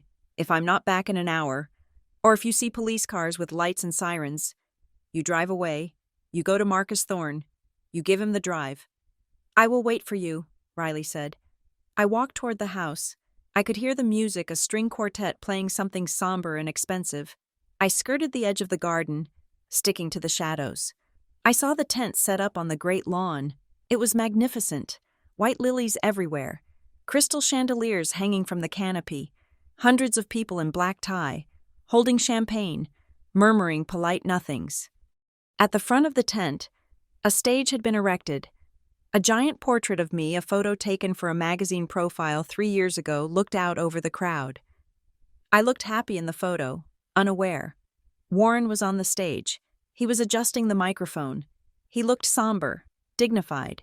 Sloane was behind him, dabbing her eyes with a lace handkerchief. I moved closer, stepping onto the grass. I blended into the darkness behind the catering tent. "Ladies and gentlemen," Warren's voice boomed over the speakers. The crowd hushed. "Thank you for coming. Tonight is a night of great sorrow, but also of great love." He paused for effect. "We lost Sophia too soon," he said. "She was the light of my life, my moral compass." I felt a surge of bile in my throat, but I swallowed it down. "Keep talking, Dad. Dig the hole deeper." "But we must carry on," Warren continued. "We must honor her memory. That is why, tonight, I am announcing the creation of the Sophia Carter Legacy Fund, a fund that I, personally, will oversee to ensure her vision is realized." The crowd applauded politely. Sloane stepped forward, holding the signed document, the trap, like it was a holy scripture. "Sophia would have wanted this," Sloane said, her voice trembling. "She sent us this plan almost as if she knew. It was her final gift to us." "Her final gift," Warren repeated. I stepped out of the shadows. I didn't run. I didn't scream. I walked. I walked down the center aisle, the grass muffling the sound of my heels. I was 20 yards away before the first person noticed. A woman in the third row turned, gasped, and dropped her glass. Crash. The sound cut through the silence like a gunshot. People turned. A ripple of confusion spread through the crowd. Then, a wave of shock. Warren looked up, annoyed by the disturbance. "Please," he said. "We are in a moment of reflect." He stopped. He saw me. The color drained from his face so fast, it looked like his blood had simply evaporated. He gripped the podium, his knuckles turning white. Sloane froze. The document in her hand shook violently. Cole, standing to the side, looked like he was about to faint. He stumbled back, knocking over a vase of lilies. I kept walking. The crowd parted for me. They stared at my unstyled hair, my bruised face, my dark, unadorned dress. I was a walking specter, a visual dissonance in their perfect, polished world. I reached the foot of the stage. The silence was absolute. The only sound was the wind snapping the canvas of the tent and the distant roar of the ocean. I looked up at my father. "Hello, Dad," I said. My voice wasn't amplified, but in the silence, it carried to the back of the tent. "Sophia," Warren croaked. It was a strangled sound. "You are alive." "I am," I said. I climbed the stairs to the stage, moving slowly, deliberately. I stood next to him. I was close enough to smell his fear. It smelled like expensive scotch and sweat. "I heard your speech," I said, turning to face the crowd. I looked into the cameras. I saw the red tally lights blinking. We were live. "You said I sent you a gift," I said, gesturing to the document Sloane was clutching. "It was a miracle," Warren stammered, trying to regain control, trying to spin the narrative. "We thought we are so happy." "I am sure you are," I said cold. I reached into my pocket and pulled out the manila envelope. "You thanked me for the gift," I said, handing it to him. "But you forgot to open the rest of it." Warren stared at the envelope. He didn't want to take it. He knew, in his eyes, I saw the dawn of absolute terror. "Go ahead," I said, my voice hard as diamond. "Open it. It is the receipt." The crowd murmured. The camera lenses zoomed in. I stood there, the resurrected daughter, and watched as my father reached out a trembling hand to accept his doom. The trap was sprung, the blade was falling, and I didn't blink. 30 minutes before I walked down that center aisle, I was already there. I stood in the dense shadow of the catering tent, concealed by a heavy velvet drape and the weeping fig trees my mother had planted 20 years ago. The air was thick with the scent of lilies, thousands of them. My father had turned the estate into a funeral parlor that smelled like a botanic garden. From my vantage point, I could see everything: the amber glow of the chandeliers, the shimmer of diamonds on the necks of women who used to critique my shoes, and the waiters moving like ghosts with trays of champagne. It was a beautiful wake. It was a shame the body was standing in the bushes. Beside me, Marcus Thorne, my maritime lawyer, checked his watch. He was flanked by 2 men in dark suits who were not drinking champagne. They were agents from the Financial Crimes Division, and they looked like they were ready to foreclose on a soul. "Are you sure you want to wait?" Marcus whispered. "We have enough to arrest them now." "No," I said, my eyes fixed on the stage. "I want them to say it. I want them to feel safe enough to boast.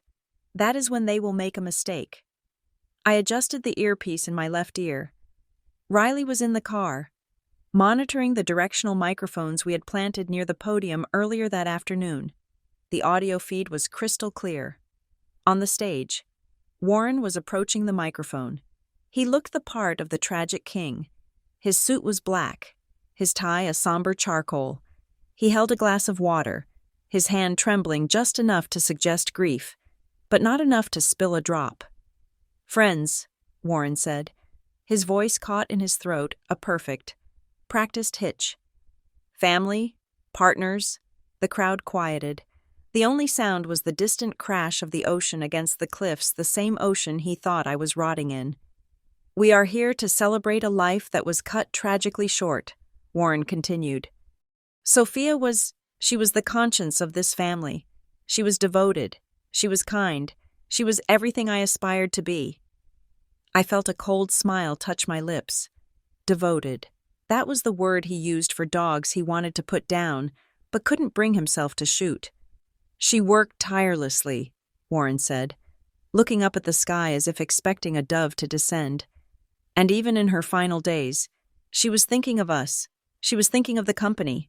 She left us a roadmap." He gestured to Sloane. My sister stepped forward. She was wearing a vintage black Dior gown that I knew for a fact she had stolen from my closet 2 years ago. She was holding the cream-colored box I had sent. She clutched the signed documents against her chest like a holy relic.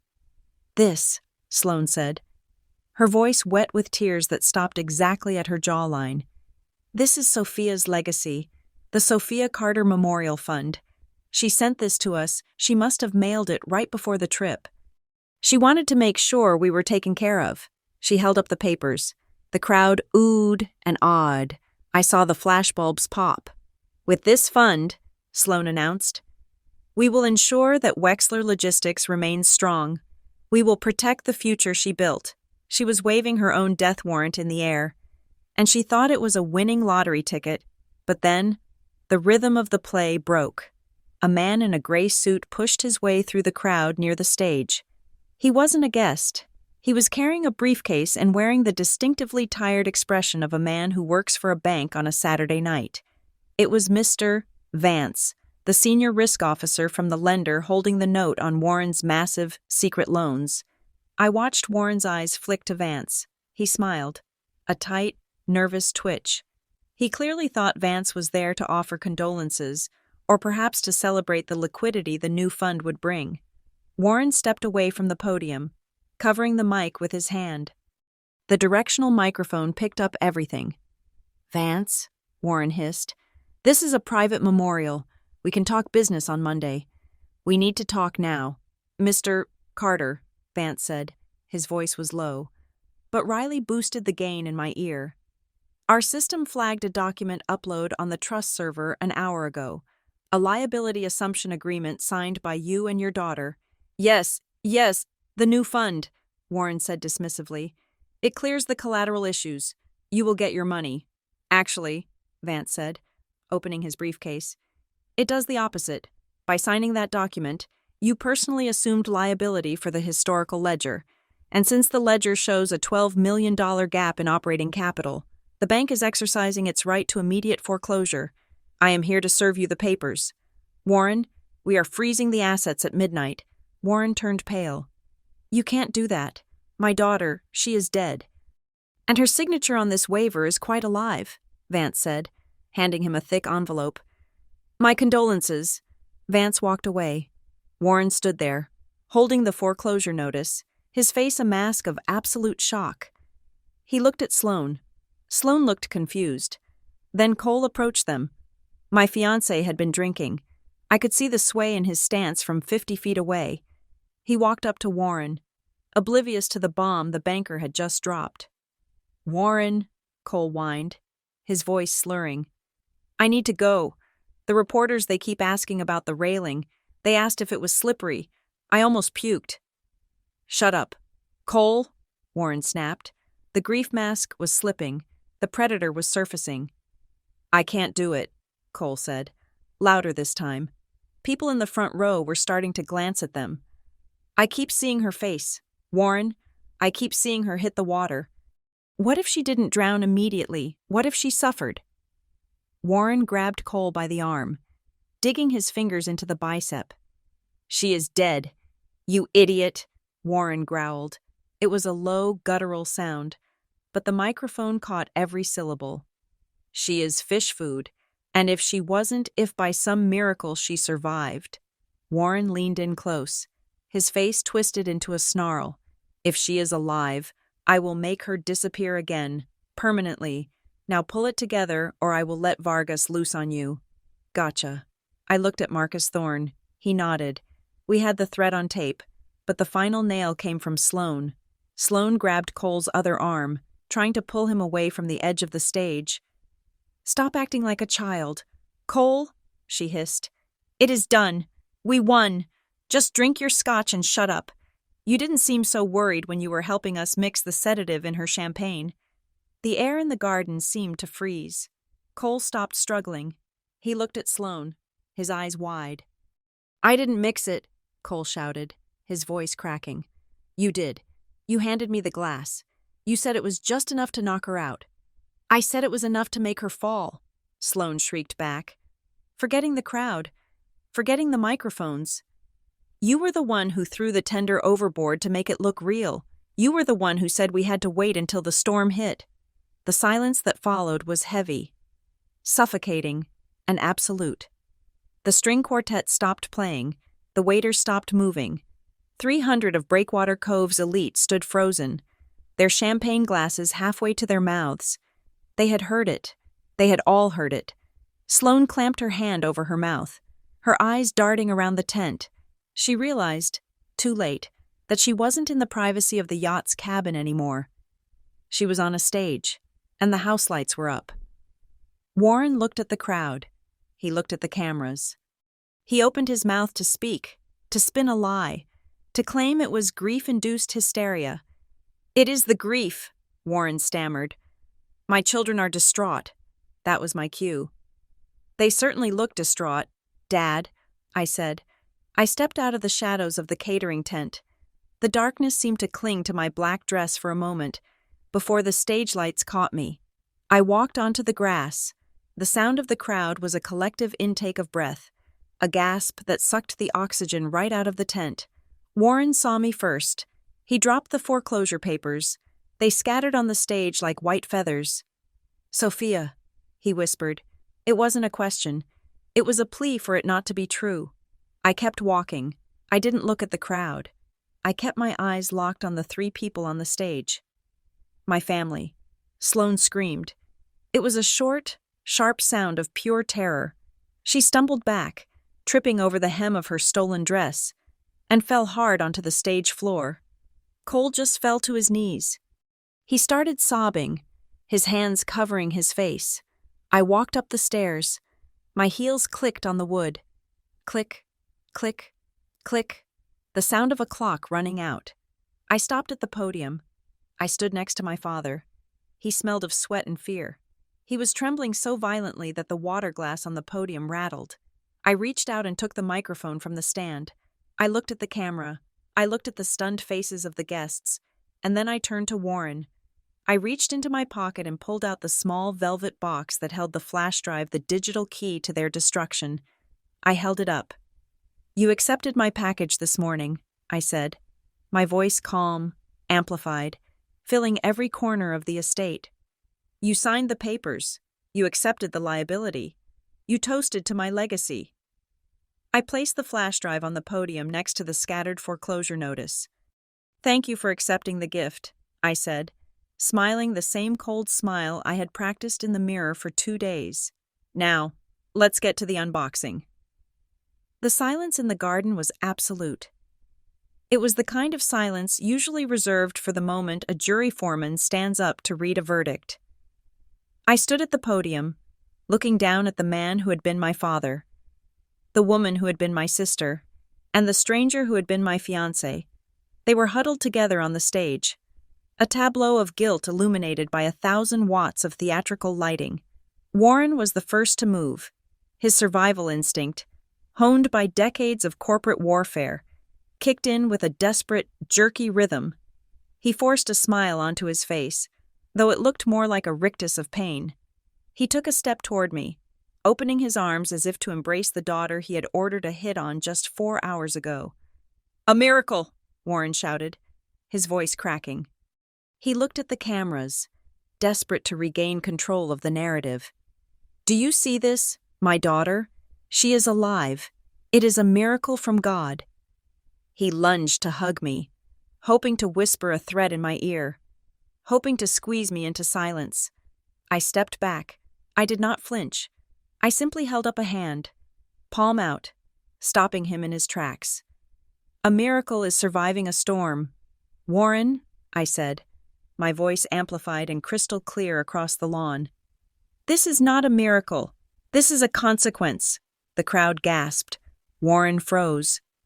"You wanted to show them my legacy," I said, pointing to the massive LED screen behind us that had been displaying photos of my childhood. "Let us show them the real legacy of the Carter family." I plugged the flash drive into the podium's media port. The giant screen flickered. The childhood photos vanished. In their place, the high-definition footage from the deck of the Halcyon appeared. The sound was deafening. The speakers pumped out the roar of the wind and the slap of the waves. But cutting through it all was the laughter. Sloane's laughter, on the screen, 30 feet high. My sister held a glass of champagne and looked down at my unconscious body. Poor Sophie. The digital Sloane cooed, her voice echoing through the garden. Always the lightweight. In the audience, a woman screamed. The video cut to Warren. His face was twisted, cruel, She is out. Took long enough. That dosage was supposed to be fast-acting. Then Cole appeared, terrified and sweating. What if the auditors look into the transfer? And finally, Warren again, adjusting his cufflinks with sickening arrogance. There will be no auditors looking at me, because they will be too busy looking at her corpse. I hit pause. The image of Warren's face frozen in a sneer loomed over the garden. I turned to look at the real Warren. He was shaking his head, backing away. "It is a deep fake," he yelled, pointing a trembling finger at the screen. "AI, it is manipulated. She is mentally unstable. She created this to destroy me." "Is it?" I asked. I picked up the cream-colored document Sloan had dropped. "Because if that video is fake, then this document is a lie." I held the paper up to the light. "This is the Carter Legacy Relief Fund agreement," I announced to the crowd, to the bankers, to the police who were now moving in from the perimeter. "You signed it this morning. Warren, you too. Sloan." I walked closer to them. "Clause 14, I said. "By signing this, you swore under penalty of perjury that the company ledger was accurate. You swore that you had full knowledge of all financial activities, and most importantly, you accepted personal liability for every dollar moved in the last 6 months. I pointed to the frozen image on the screen. "The video proves you knew about the fraud," I said. "The video proves you tried to kill me to cover it up. And this signature proves that you just confessed to federal wire fraud and perjury in an attempt to steal the insurance money." I dropped the paper at his feet. "You didn't just sign a receipt, Dad," I said. "You signed your confession." Warren looked at the paper, then at the screen, then at the approaching agents. The trap clicked shut. He realized that by trying to grab the money, he had locked himself into the crime. He couldn't claim ignorance anymore. He had signed away his right to an alibi. "Miller!" Warren screamed, looking into the crowd for the police chief. "Arrest her! She hacked my system. She is dangerous." Chief Miller was there, standing by the buffet table, but he wasn't moving to help.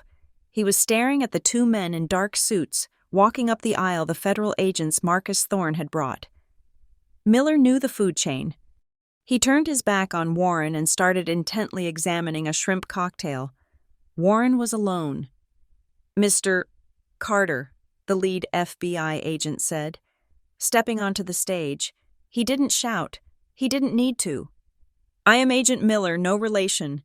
We have a warrant for your arrest on charges of attempted murder, conspiracy to commit fraud, racketeering, and grand larceny." "You can't do this," Warren spat, backing up until he hit the podium. "I am Warren Carter. I own this town." Mr. Vance, the banker, stepped up next to the agent. He looked bored. "Actually, Mr.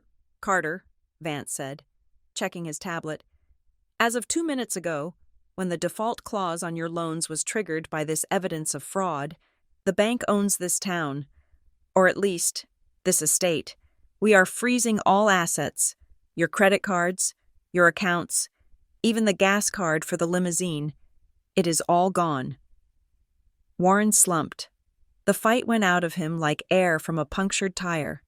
He looked small, old. Then Sloan lunged. "She didn't lunge at me. She lunged at Warren." "He made me do it," Sloan shrieked, her face a mask of ruined mascara and terror. She grabbed the agent's arm. "I didn't want to. He told me to pour the drink. He said he would cut off my allowance if I didn't help. I am a victim here." I stepped in front of her.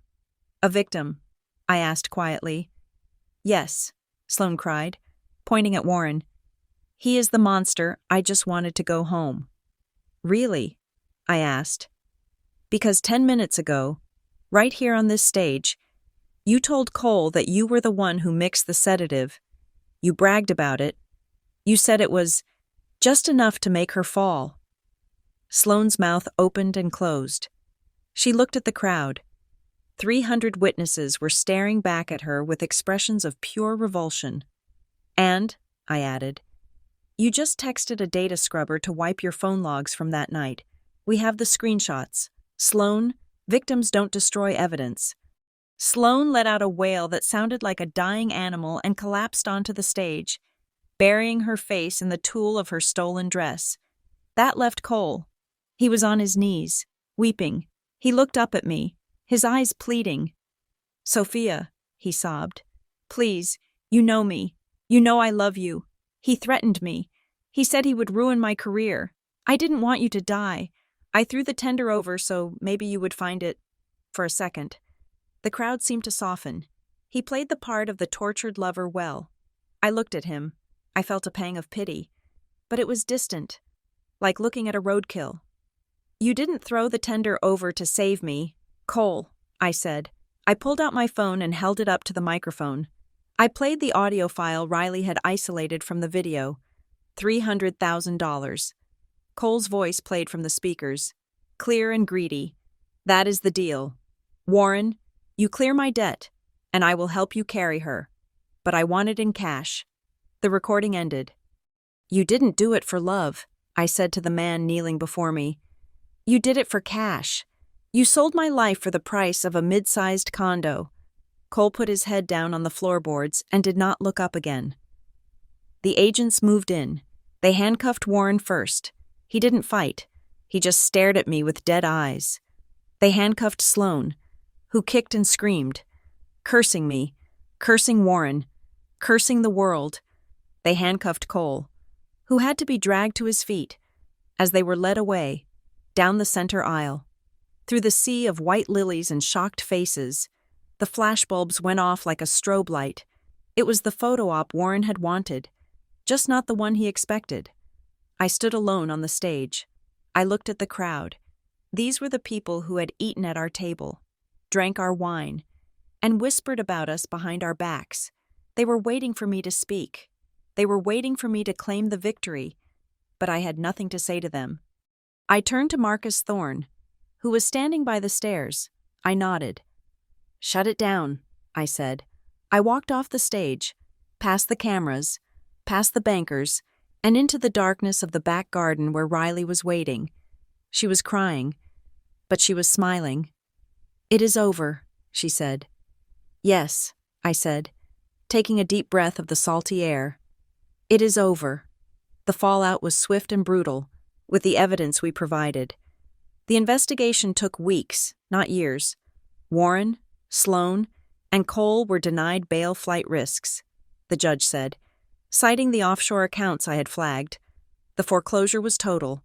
The Carter estate was seized. The yacht, the Halcyon, was eventually recovered, drifting near the shipping lanes and sold at auction. I didn't keep the money. I sold the logistics company. I sold the remaining portfolio. I liquidated everything that had Warren's fingerprints on it. I took enough to ensure Riley could finish her degree and start her own life without fear. I took enough to buy a small house, far away from the ocean, in a place where the mountains blocked the view of the horizon. The rest, nearly $30 million, I gave away. I established the Halcyon Fund, but not the one Warren had lied about. This one was real. It was dedicated to maritime search and rescue operations and legal defense for victims of financial abuse. I wanted the money to clean the stains it had created. 6 months later, I sat on the porch of a cabin in Montana. The air was thin and cold, smelling of pine instead of salt. I received a letter from the federal penitentiary. It was from Warren. I didn't open it. I tossed it into the fireplace and watched the flames curl around the paper, turning his words into ash before they could ever touch me again. I wasn't Sophia Carter, the heiress, anymore. I wasn't the victim. I was just Sophia. I closed my eyes and listened. There was no sound of waves, no crashing surf, just the wind in the trees and the steady, rhythmic beating of my own heart. My family had left me to die in the water. They thought the ocean would swallow me. They were wrong. The ocean didn't kill me. It washed me clean, and for the first time in 30 years, I was finally dry. Thank you so much for listening to this story. If you enjoyed Sophia's journey from betrayal to justice, please let me know in the comments where you are listening from. I love seeing how far these stories travel. Don't forget to subscribe to the Kate Revenge Stories channel, like this video, and smash that hype button to help this story get recommended to more people who need a little satisfaction today.